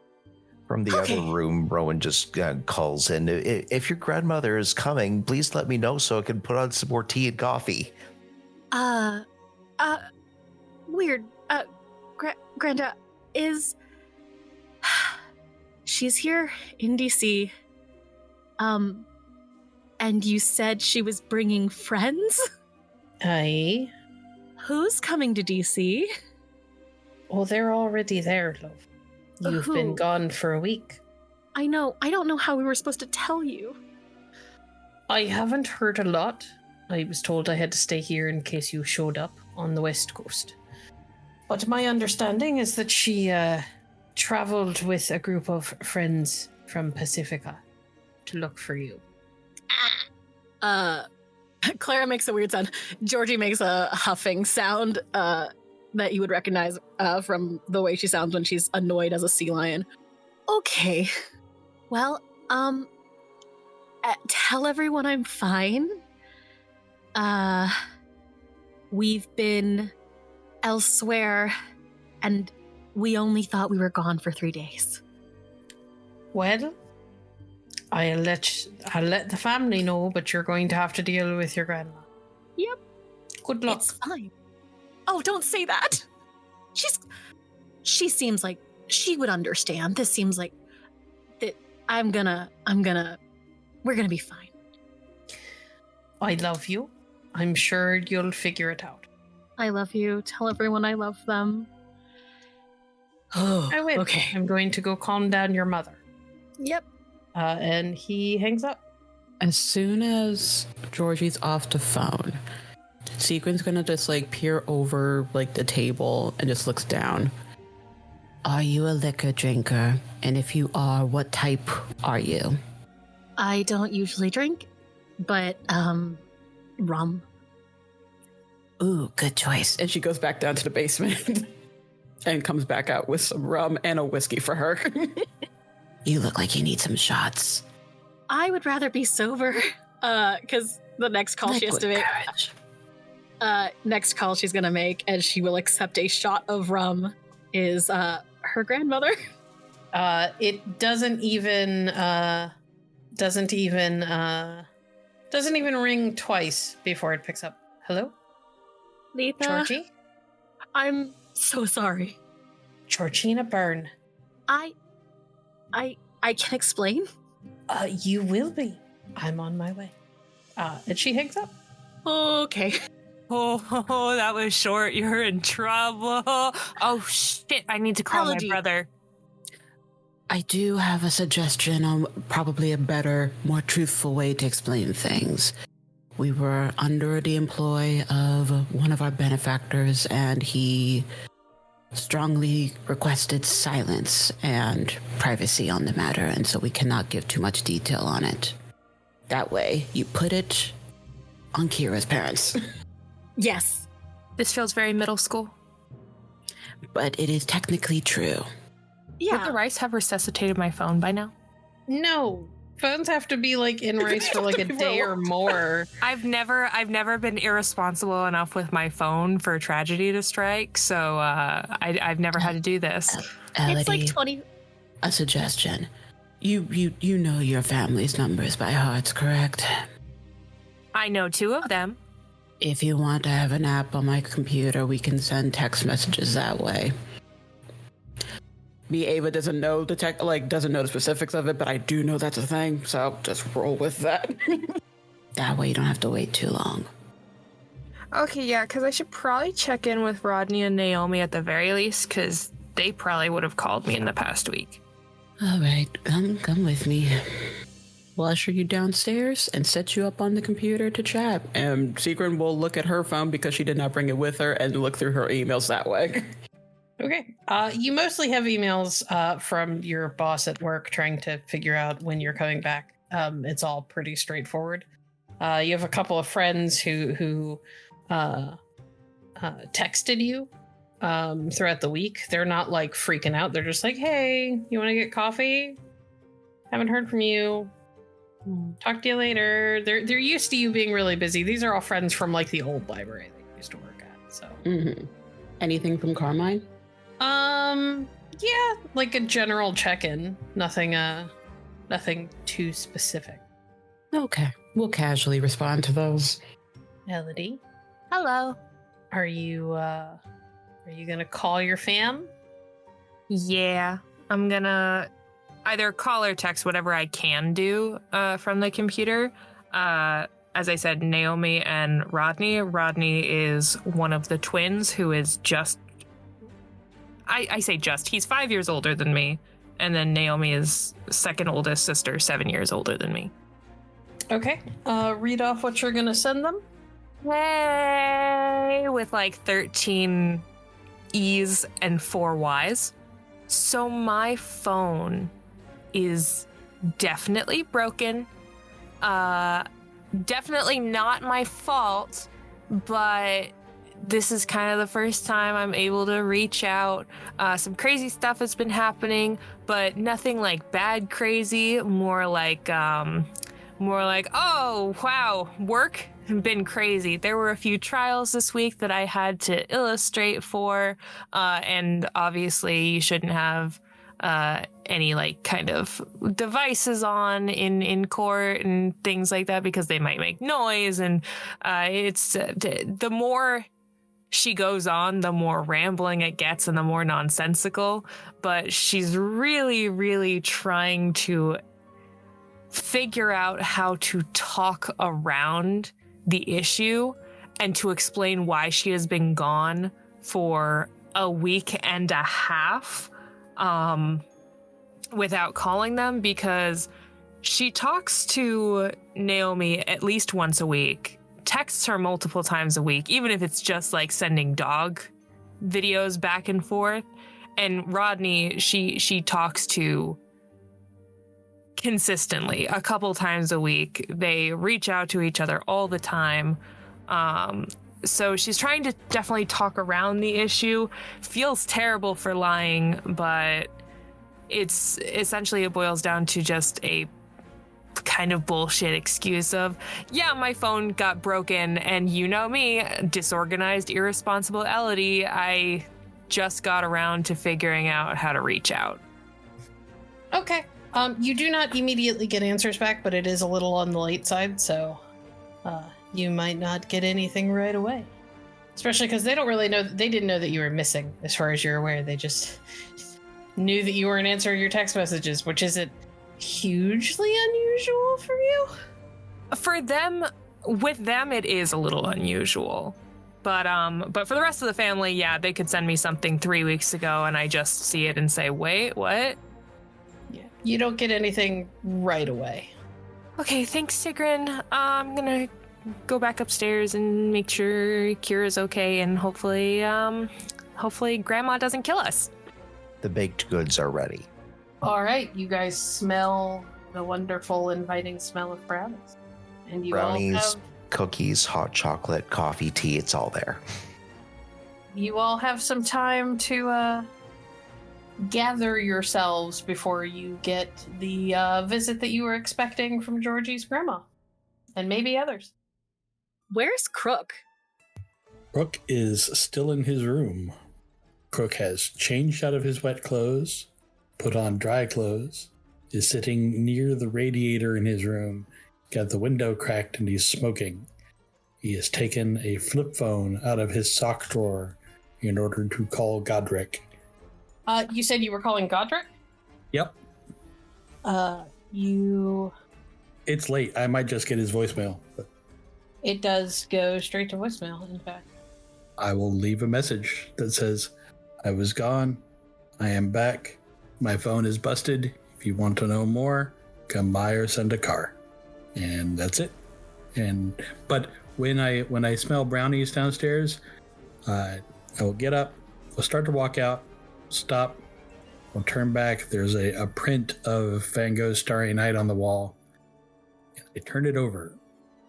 Behind, there's a picture of a knight fighting a dragon. And I leave it sitting up. And I walk out of my room and come downstairs. Okay. Sigrun will give him the quick rundown of who's going to be stopping by for a visit as soon as she sees Crook. Just be polite as much as you can. Sure. My grandmother's visiting.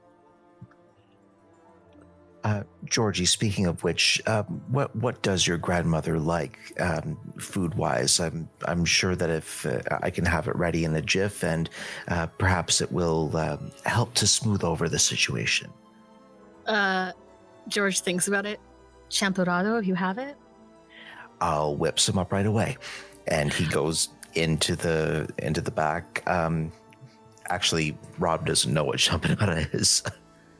Champurrado is, it's like hot chocolate, but it's like corn-based. It's really good. Yeah, I'm sure he can make that. Oh, Crook. Apparently someone...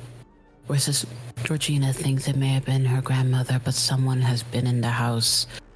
Elodie's sock puppets were taken, but seems like nothing else was, and it really cleaned.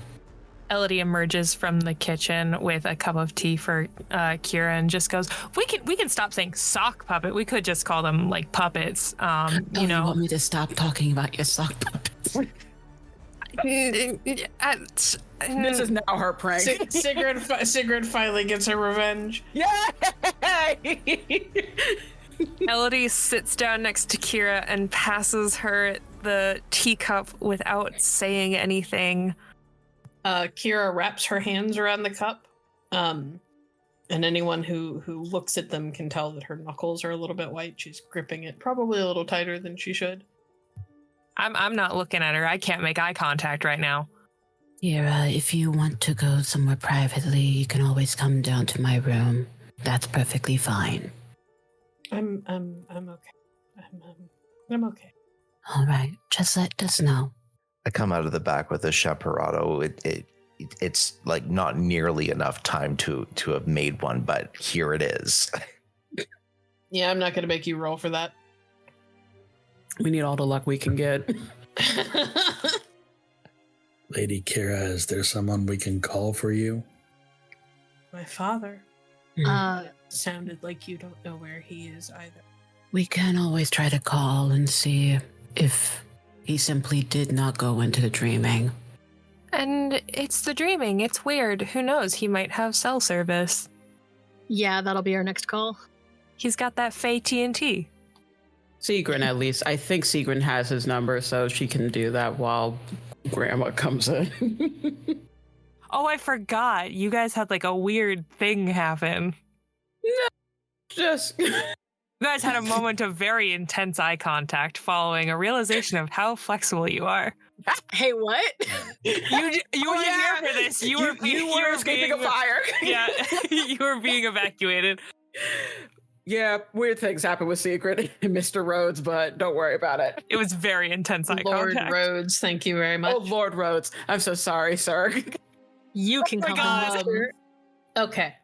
So the phone rings a couple of times and then picks up, and it is a feminine voice that answers. Hello? Is this Lady Rhodes? Yes? Lady Rhodes, this is Sigrid Spellman. I'm a friend of your daughter's. I know who you are. You've been gone for Yes. It has been some time, but I did want to reach out and let you know that we were able to find Kira. She is with us now. She is recovering, but we wanted to at least let you. recovering. What happened? Is she okay? Do I need to bring a doctor? It may be for the best to have someone check her out just in case. We did. she's gonna go into a separate room for this. We did find her in a slumber in the dreaming. Oh, okay. Do you happen to know where Lord Rhodes is? He was with us, but he didn't come in to the dreaming with us. He's here. Oh, We found him the day after you went looking for her. oh, thank goodness. That would be a good relief to the rest of us and Kira. We are expecting company soon, but whenever you are able to make your time to come here, she'll be ready. I'll be there. I'll be there as soon as I can. Of course. Thank you. She hangs up. Well, she steps back into the room. Well, good news. Lord Rhodes is okay. They found him the day after we disappeared. Elodie makes a face, but does not say anything because Kira is here at the phrasing of found him. Did you talk? But you didn't talk to him. I spoke with the lady. He answered his phone. Yes. He's Georgie's probably lack resting. of poker face. He's probably resting. It's late, and he's probably worried sick. If it is of a concern, there was the warning issued that we are expecting company. So if someone was to try to do something, there's going to be more numbers. At least on our side. You hope. So is Kira's mom coming to pick her up? It appears so, yes. Lady Kira, actually, I'd probably know what Lady Rhodes likes, so I'll start preparing that immediately upon hearing that she'll be coming. Okay. You know that she has a particular fondness for one of your special brews of peppermint tea. This family and peppermint tea. I'm on it. I'm sure everything will be fine with the Rhodes family. Mom doesn't answer Dad's phone. They say that worrying is just making yourself suffer twice. So let's think of other things while we're waiting.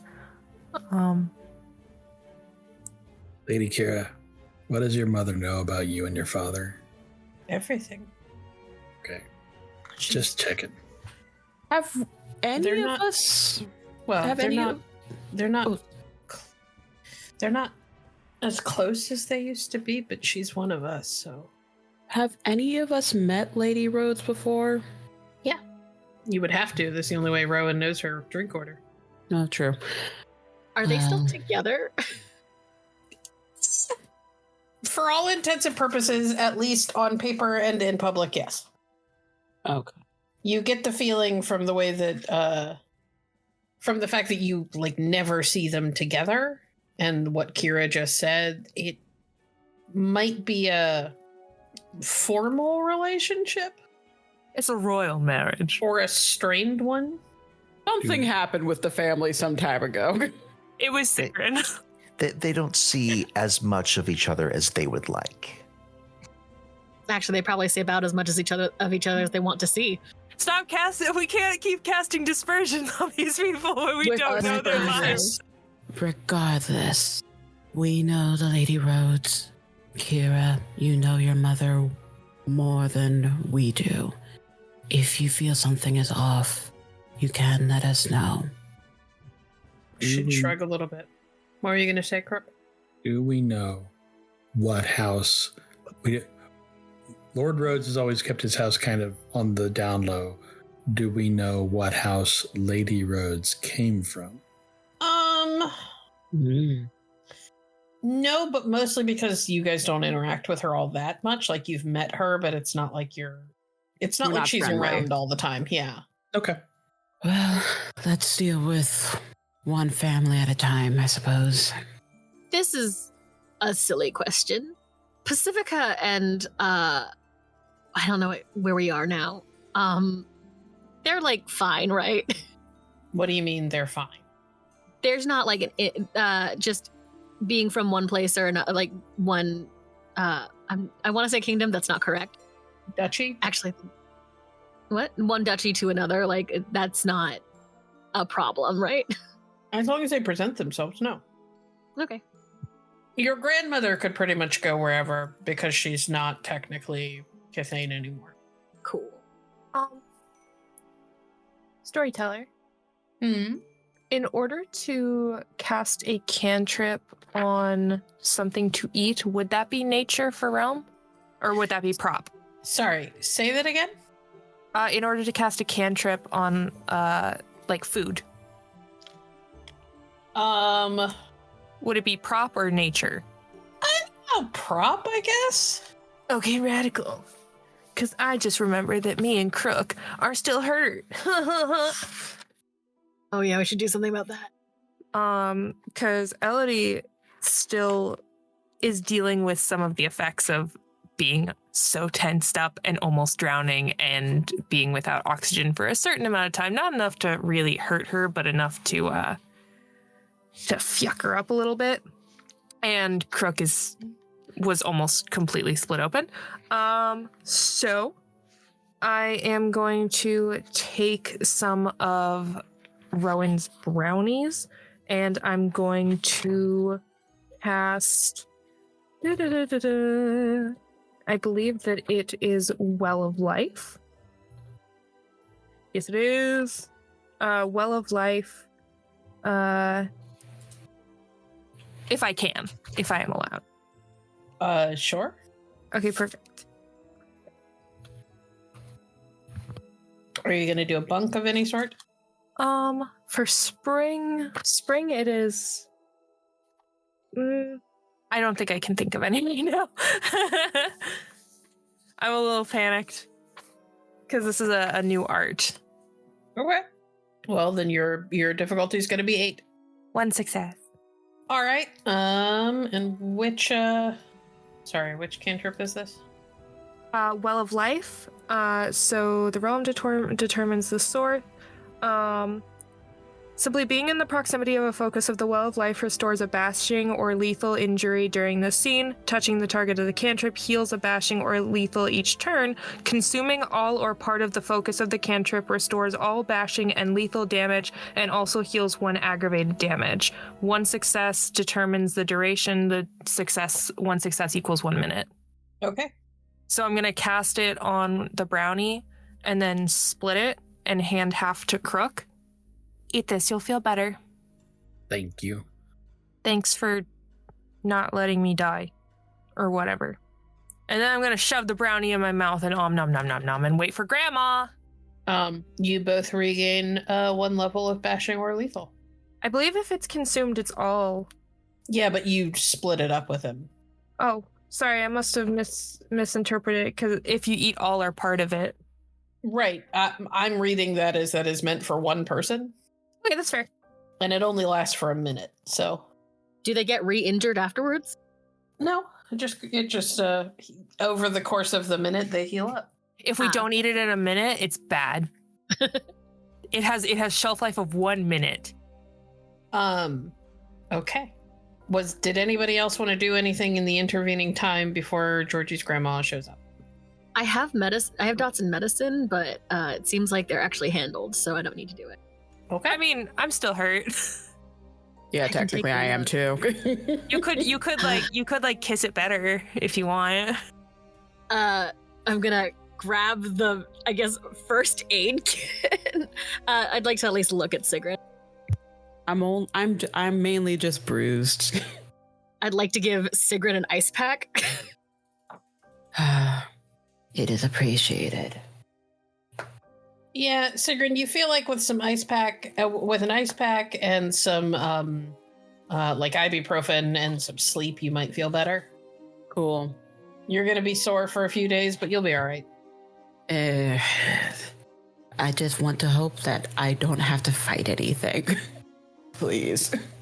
I'd offer to help, Elodie had offered to help you in Crook, but it seems like you have it handled. I made a brownie magic. Crook was almost bisected. I don't know that I can do anything more for him, but... I mean, you could try. I'm fine. We can at least change the bandages. I'm fine. We can at least change the bandages, Crook. Elodie gives him the big old eyes and just, but you got hurt. And now I have bruises, and they're going to hurt for a few more days. I'm fine. George rolls her eyes and just goes back to waiting. Okay. A couple of things happen in a very short period of time. 2 cars pull up outside. One pulls up, and in like the 30 seconds it takes for people to start climbing out of that car, including Georgie's grandma, another car pulls up. And an elegant, tall, dark-haired woman who looks a bit like Kira climbs out of the back seat of the second car that pulls up after a driver opens the door for her. And there is a rush of people towards the front door of the coffee shop, followed by a couple of moments of people kind of jockeying for Here. position. Let me get it. I mean, I assumed you guys left the door unlocked. Yeah. Well, even so, Crook is going to walk to the door, especially with like piles of people. Good evening. Welcome. Please come in and be our guests. Thank and then you. He will step back. Then he will step back and let people in. Lady Rhodes ends up being the first one through the door after people kind of recognize that she's nobility and they get out of her way. And she makes her way over to Kira and immediately kind of wraps her in a hug.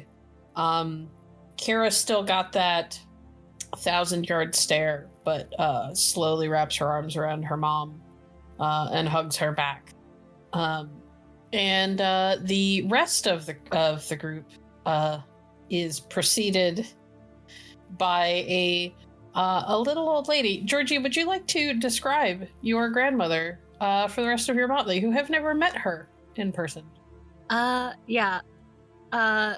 Louisa Byrne is maybe now 5 feet tall. She's got she has incredibly long hair that she either wears up in a bun or in like 1 or 2 long plaits most of the time. Today, just 1 long braid to her like butt, and it is salt and pepper white. She's as dark.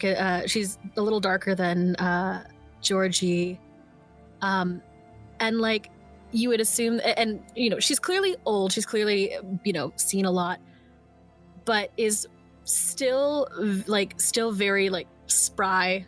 She moves like she's been an athlete her whole life.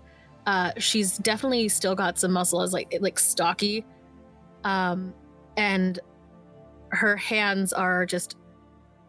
Her hands are the kind of hands that are made for crafting, for working. Like they are hard and square.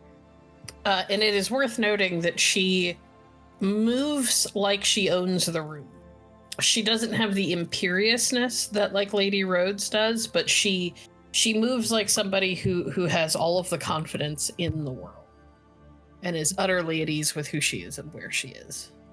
And her eyes land on Georgie, and there is a look on your grandmother's face that you're not sure you've seen since you were little. And the last time you saw it was when you and your siblings were out playing on the rocks next to the water without supervision, even though you'd been told not to. And you slipped and fell in. They managed to get you back out of the water okay, but there was a bit of a thrashing that came later for being out there without supervision and nobody to pull you back, to make sure that you were okay if you did fall in. And that's the kind of look on her face. It is half worried and half angry. And she walks over to you and reaches up and she puts her hands on your shoulders while she kind of looks you up and down. You are all right. Yes. Good. And then one of those little hands reaches up like a flash and grabs you by the ear and pulls you down to her level. Ow. Don't you ever call me, make strange references and allusions, and then hang up like everything is fine and then disappear like that ever again. Ow. Okay. Do you understand me, young lady? Yep. Yes. Good. I'm glad you're okay. And then she hugs you. And it's one of those like warm, deep, like grandma hugs that like gets down to your soul kind of hug. Georgie fully inhales. She smells like home. Thank you for coming out. I really didn't mean to scare everyone. It just happened so fast. You'll have to explain what it was now that we're here. I make sure Grandma has her champorado and whatever, like there's a spread of food available for anybody to help themselves. She kind of pats your hand. Thank you, dear. Could I potentially try to get a read on the vibe of Lady Rhodes and Kira? Sure. Okay. Make me a... let's go perception and empathy. 6. Why are you heavy sighing? Because my rolls tend to not be great. Well, I can't do anything about that. I know. It's mainly me being stressed. It's standard difficulty. Okay, we'll do a willpower for that too. Okay, Cool. 2. Okay, go ahead. Kira still looks kind of out of it, somewhat vague. They are talking quietly between the two of them.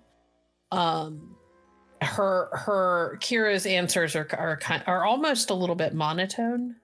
Like there's very little inflection or emotion in them. Her mother, on the other hand, seems genuinely very and relieved all at once. And you can tell that there is something that she's not talking about while she's focused on Kira instead. Okay. I think Seagram is going to mainly keep her attention on Kira, but she'll keep an ear out in case Georgie wants her to interject with talking with Grandma. Crook, you were going to say something? Brooke quietly goes into the kitchen, apologizes to Rowan for coming into the kitchen, gets a piece of ice, puts it in a Ziploc, puts that under a paper towel, and brings it back and hands it to Georgie. Put that against your ear. she will, but thank you. Your grandmother kind of steps back and she looks over most of the motley. This is around the time that Lady Rhodes has kind of like wrapped her jacket around Kira and looks at the rest of you. I'm going to take her home to rest. Feel free to come by in the morning if you would like to see her, or if she's feeling up to it, she will come see you. Thank you for bringing her home. I'll walk you both out. I'll go too. You both get big seal eyes, like, please don't leave me. We're not leaving. We're just walking them to the car. You are able to walk them to the car, no problem. I will tell Lady Rhodes once Kira is in the car. She had said something about someone had stolen something from her, and I don't think she meant a physical object. Her mother kind of takes a slow breath in. Very well. I'll have some of my I'll have a sorcerer look her over. Oh, before Kira leaves out, I think Sigrin is going to take one of her tarot cards that she has, because I think she was just doing random readings while she was waiting. But I don't remember exactly which cards that she pulled for Kira specifically, but one of the cards that she did the pull for, she will slip it into Kira's hands. That's like just a small comfort. Let us know if you need anything, and we'll check in the morning. Kira's fingers will wrap around it, and she'll kind of glance down at it and give a nod, and then her mother and Crook and Elodie kind of spirit her outside and into the car. Lady Rhodes will kind of nod to you, Crook. Thank you, Sir Crook, for looking after her. My motley that did the looking after. But if you have any official gratitude, please do share it with my house.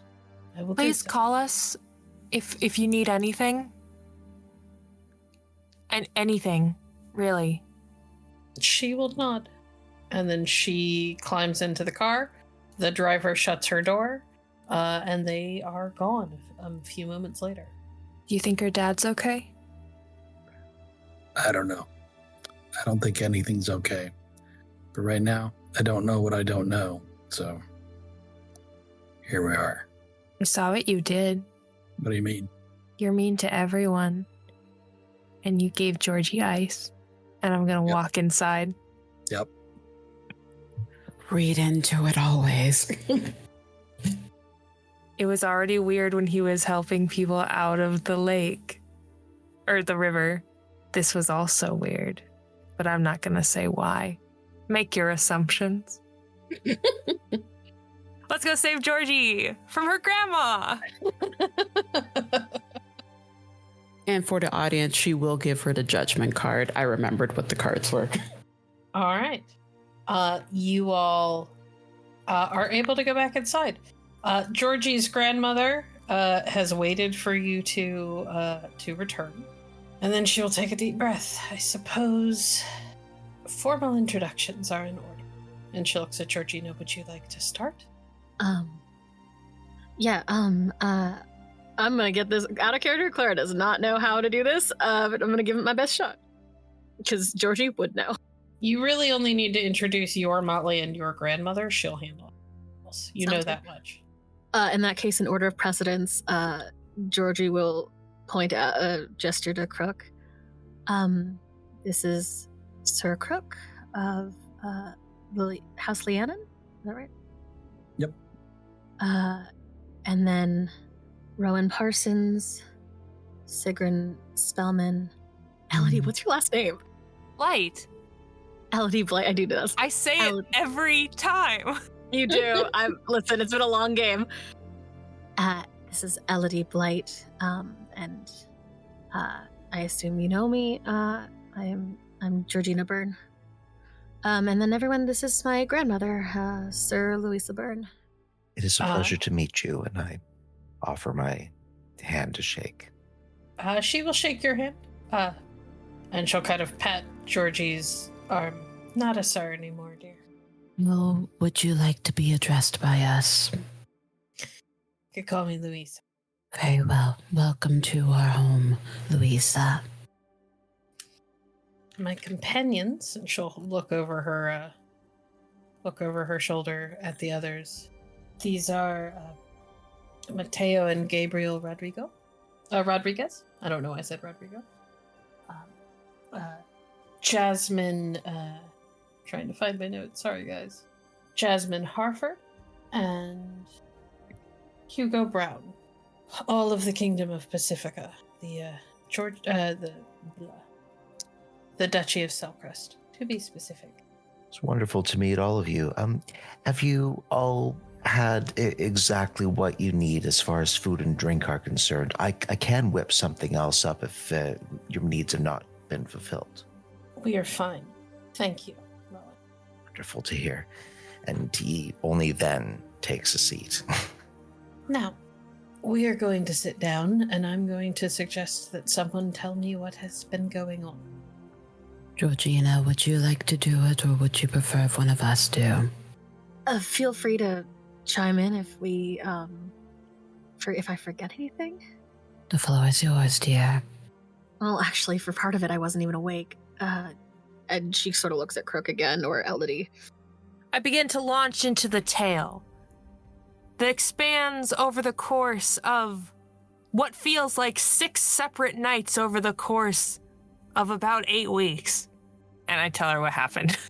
Unless you want me to verbatim recount everything that happened in real life. I just want to know if there are any things you are leaving out, anything that you are purposefully kind of describing or glossing over. You know what I mean? Like, I need to know basically what information you're giving. If you don't want to give me verbatim words, that's totally fine, but I need... Yeah, no. I basically go over that there was an incident with shadows after a great ruckus occurred at Parliament, and we made our way to the dreaming and generally what happened in the dreaming. And I'm going to keep an eye on my companions so they can tell me when I have said too much. But I'm keeping it mostly true to form, just trying to keep the Rhodeses and their part of the story a little bit vague. And also I don't mention Georgie's orgy. Yeah, Seagrin will, when it comes to the Rhodeses, she'll make sure to just chime in. It was a personal family matter of people we were on good terms with, and we offered our assistance, and they wished for it to remain private. So without their consent, we don't feel comfortable with explaining too much on their end. And what do you think this has to do with the death of the High? My personal suspicions is there were some visions at play while we were investigating this other private matter. My suspicions is that there may be some entanglements in regards to that, but the sheer details I am not clear, as visions tend to be. I guess it's the thing that I've been trying to turn over is who has anything to gain by messing with House Rhodes? Well, with the Rhodeses. Oh, that reminds me. Grandma, Yes, Elodie. did you take my sock puppets? I didn't take them. I put them away. What do you mean? You were in our apartment? Also, You you went don't missing. clean our rooms. Elodie, this is not the time or place. No, that was dear, I very don't important think. because if someone broke in and took the sock puppets that look like us, that's an issue. I suppose. Well, to be clear, we went in because no one had seen you for a week and a half, and we were looking for anything that might point us to where you had gone.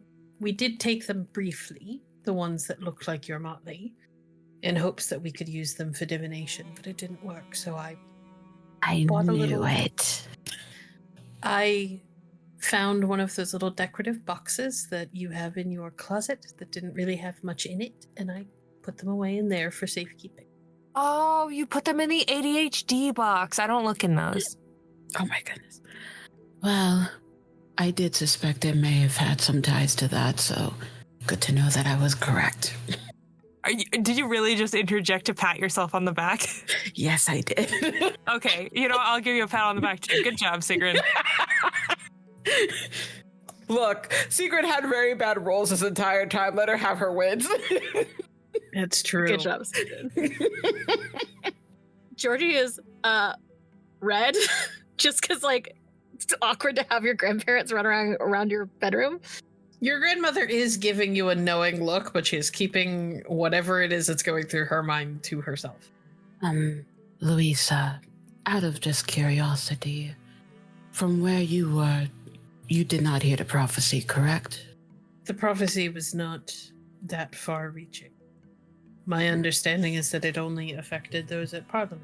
There was some lines of it that I was at least able to remember. I have to look at it again personally, but some of the lines that were remembered by us felt familiar to the situation of what happened in Parliament, and vaguely in regards to the private matter. But outside of that, I honestly can't tell you what the correlation could be. I see. Well, this is a fine mess, isn't it? At the very least, I myself offer my apologies for our disappearance. The cantrips that I weaved to try to find our friend took us to a place without preparation, and it did leave us without communication, so if there is you any... did go into the dreaming. Yes. So if you wish to truly blame anyone or offer some type of vengeance, it would be me. Her eyebrows go up a little bit at the comment on vengeance. It's also just Ava for me forgetting words. So that's not... She gives you this look like that seems a little extreme. Yeah, she's a silhouette. That's yeah. Lita, How did you find yourself in the dreaming exactly? I understand following a cantrip, but that was it. I had... A lot of my vision work comes from reading my cards. did you go through a gateway? Yes, there's a tree. You did not go through a gateway. Oh, we You went through a didn't. portal. Portal. Wild portal. Portal. Crook says as he goes back behind the bar and gets a small stack of index cards if they're still there.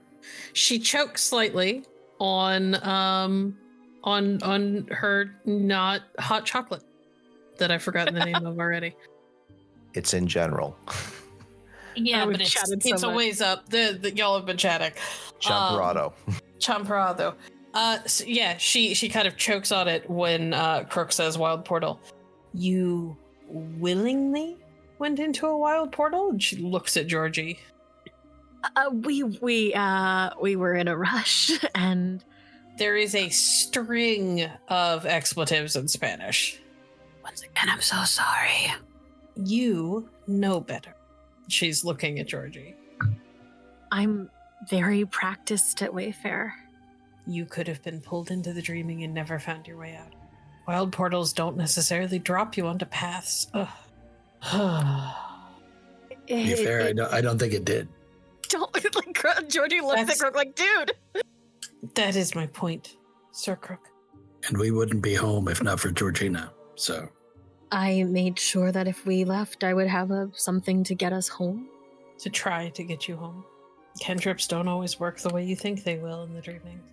I'm glad it worked. Don't be so stupid again. If you need to go in, go through a gateway. I will try the next time someone goes missing and we need to chase them down. Crook, you said you were going to get a stack of index cards? yeah, because I had copied down all the pieces of the prophecy that I had, that the other members of the Motley had, and that Godric gave me. And I put them on index cards and put them behind the bar. You it takes a minute to find them because it's been a week and a half and the staff has been running this place while you guys are gone. Yep.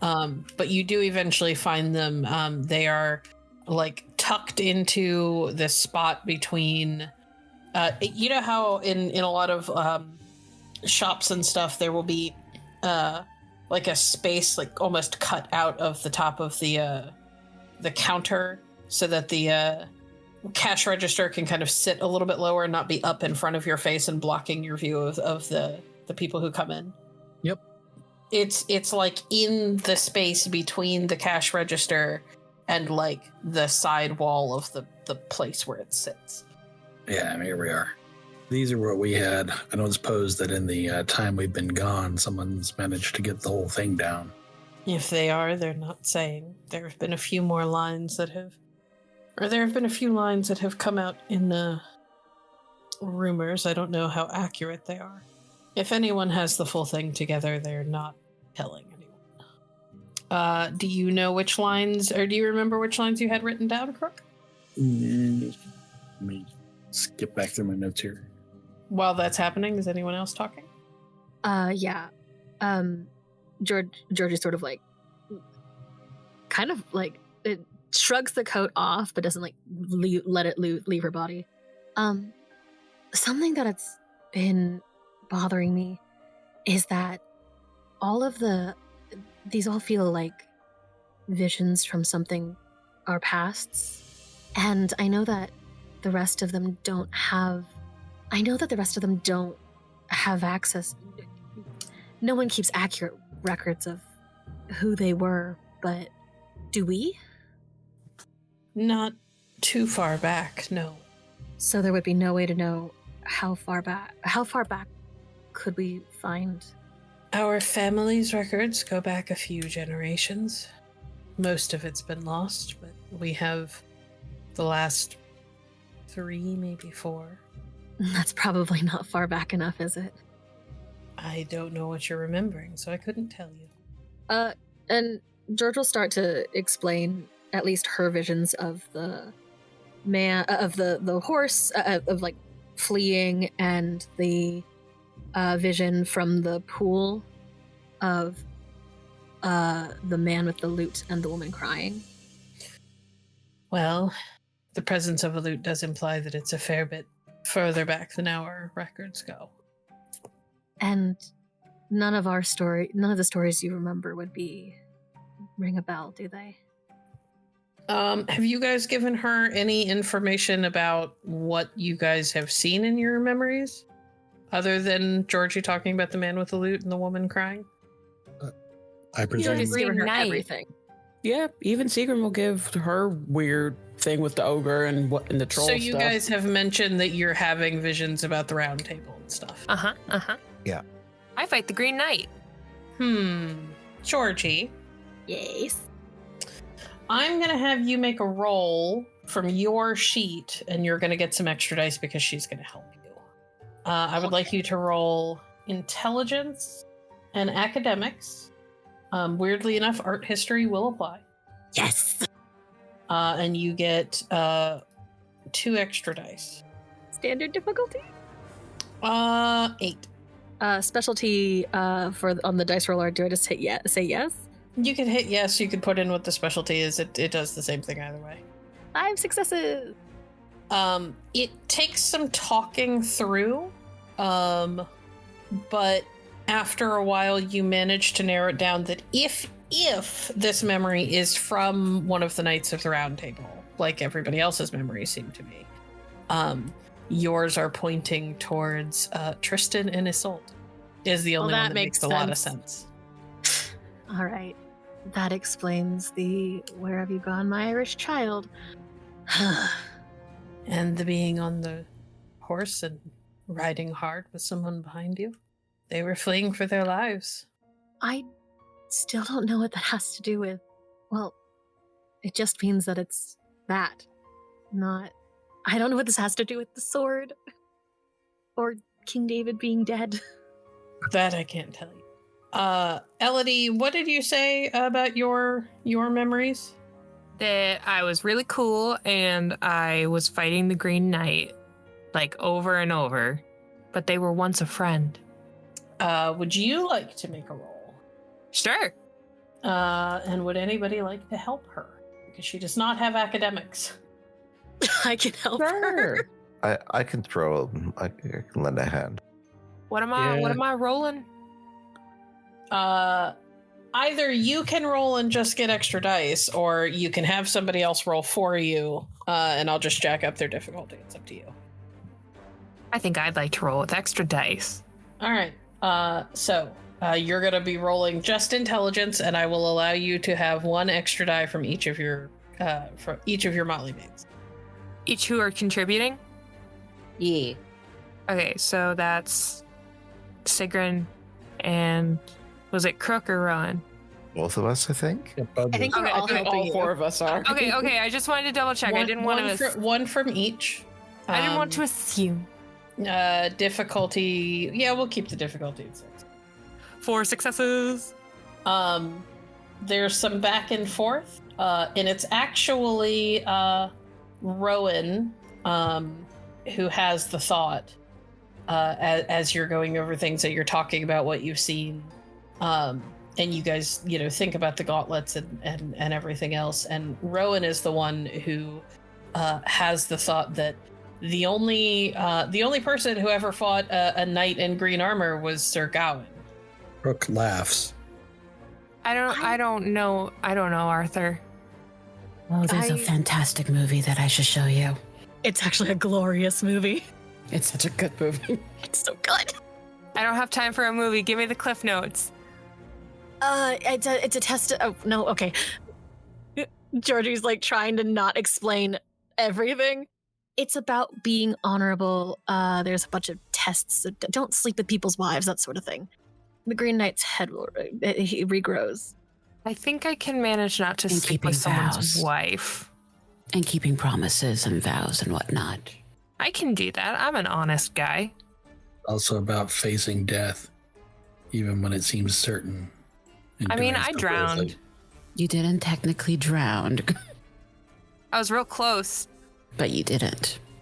I will walk back into the Potomac. No, you won't. Okay. You didn't finish. That sounds gross out of So context. ominous. It's such an ominous statement. It's like you didn't finish. Like, oh. What a condemnation on me. Um, Oh my God. It's my name. What? My full name. My mother was an Arthur nerd. Gowan Howard Crook. Am I you? No, Am I your son? no. Then I don't know what that means. Gowan Howard Crook. Now you know why I go by Howard. also, funny enough, I don't know that Rowan will bring this up, but multiple of you have. I think almost all of you, if not all of you, have read Rowan's books. One of the main characters is named Gowan. I think at the very least, it is a very... I don't think this can be coincidence anymore, that Gawain is related to us to such degree. I'm not Gowan. Gowan never had to fight a dragon. Yes, well, your birth name has Gawain. Elodie was Gawain in her vision and memory. And then Rowan has a character named Gawain. I I don't would think chalk- that's coincidence anymore.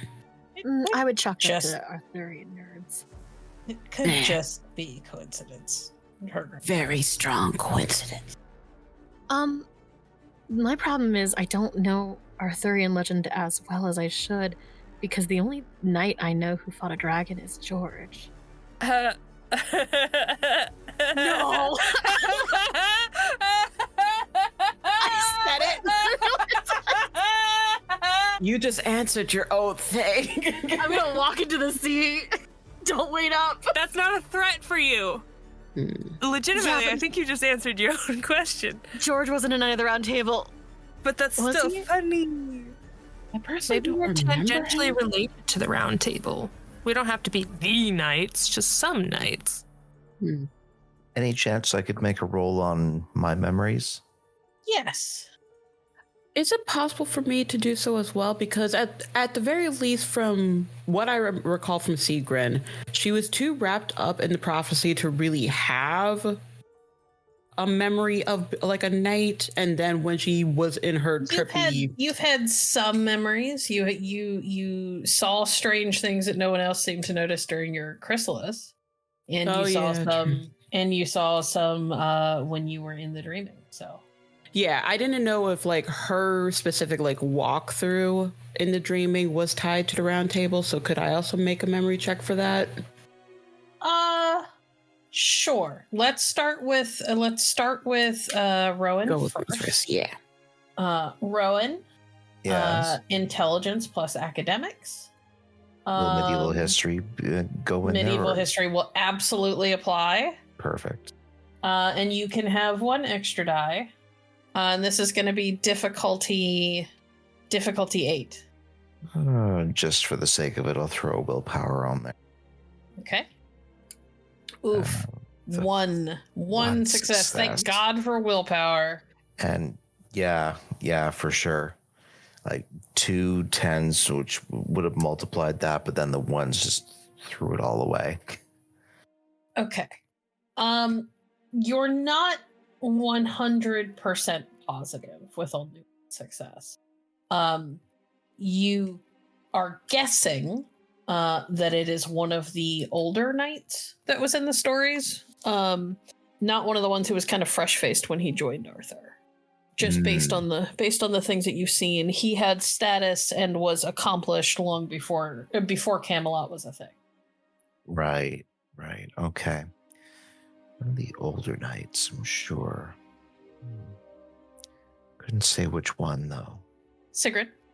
Mm-hmm. Intelligence and academics, 1 extra die. And we're going to make yours a difficulty 8 as well. Okay. 8. We'll willpower that too. Because I figure. 2. Thinking back over the things that you have seen, the recurring thing that has popped up during your chrysalis, popped up again when you were in the dreaming and you got to, live out one of your own memories, is that you fought a giant.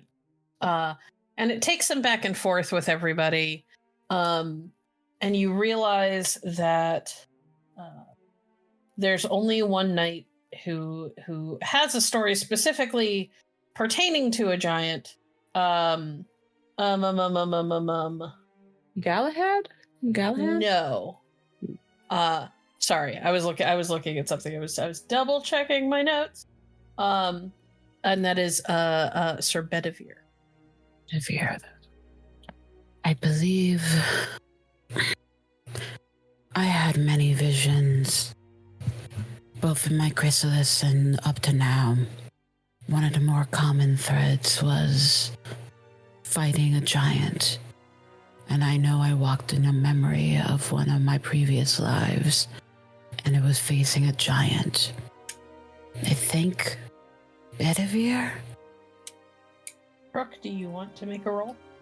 No. No. I have Crook. a guess now. Crook is not thinking about this. He's just really upset that he just found out he's named after me. Crook, do you want to guess? No. Doesn't matter who I was, it matters who I am. It may be worth finding out just to help with the rest of this situation, getting all of the facts. These aren't facts, they're stories. Crook, you know that's not true. For us, it's kind of the same thing, is it not? No, it isn't. It's our stories, Sir Crook. Begging your pardon. Your stories aren't mine.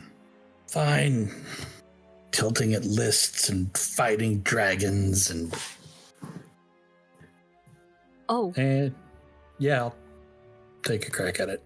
All right. Intelligence and academics, difficulty 8. You can have 1 extra die for help from others. That will offset my wound penalty. I will spend a willpower on this. 3 successes. Because Crook doesn't want to know, and his brain is going to tell him anyway. Okay. There's some chatting back and forth, and other people don't seem to have a whole lot to offer. But you, being the secret nerd that you are, have read a lot about the Arthurian legends. And there is one knight in particular that stands out that matches some of the stories that you've gotten from your glimpses into the past. But also whose personality kind of matches up with yours a little bit. And that is Sir Kay, Arthur's foster brother. I'm the grumpy one. He was also considered one of the 3 enchanter knights of Britain. Sir Kay, is in charge of the kitchens. Usually beat people about the head and face. Was really shitty to that night I talked about when we were talking about fighting at morning, noon, and night. So does this mean that there are more knights that we need to find to assemble the whole round table? Perhaps. Perhaps it simply means that you all were brought together for more reasons than to simply be a motley that supports each other. Maybe this isn't the first time you've been together. Well, I certainly hope I don't have to return the sword to the Lady of the Lake. That's a lot of pressure. Well, no one knows where the sword is. Maybe it's less that you have to return it and more that you have to find it. Oh, I still don't like that. And I... Flips. Oh, sorry, go ahead. Go ahead. Crook flips through the index cards for a second. Crownless stand with eyes of fire as chaos fuels their heart's desire. Old bonds shall break, new pacts be sworn, as heroes rise and hope is born. Georgie's grandmother gets up and takes one of the blank cards and begins to fill in a little bit more on the blank card. And what she gives you is Heart of Stone and Marble Spire, where power's grasp need not expire. Legends from forgotten days rouse the dream from ancient haze. And she hands it to you. Thank you. That explains the memories returning to us, certainly. If I'm getting the meaning of that correct. Also explains the dreaming being so active lately. It is Most active in other definitely. places too? Sorry, say that again? It is active in other places too? It moved the entire Parliament of Dreams from New York to DC. And it Oh, apparently that, yes. formed wild portals for you to go through. Oh, I would say it one has at been least. more active than usual. Indeed. I thought perhaps you had noticed something in Pacifica. There have been strange things all over. Most of them we didn't assume were associated with one another, and they were never major. Ah, I see. Well, you all are home and safe, and I'm sure exhausted. Somewhat. As Ellie is falling asleep, no, I'm fine. I am your sorry for worrying, Lita. Yes, you are. She will stand up and make her way over to Elodie, and she takes this shawl that is not the same old shawl, obviously, that she used to wear, but it is a newer one, that is clearly hand knit like the other, or hand knit. And she takes it off and she wraps it around Elodie's shoulders. Come on, time for bed. And that is where we're going to leave it for the night. Thank you for listening to District of Dreams, a Changeling the Dreaming actual play by Hallowed Haven Studios. Storytelling for this actual play was provided by Bloodied Porcelain. Sir Crook is played by Bookkeeper. Elodie Blight is played by Hannah Marie. Sigrun Spellman is played by Madame Ava. Rowan Parsons is played by Rob Davies. Georgina Byrne is played by Clara Allison. Our intro music is by Michael Shines. Our art is by Instagram.com/V is for Vampire. And our editing is by Virons.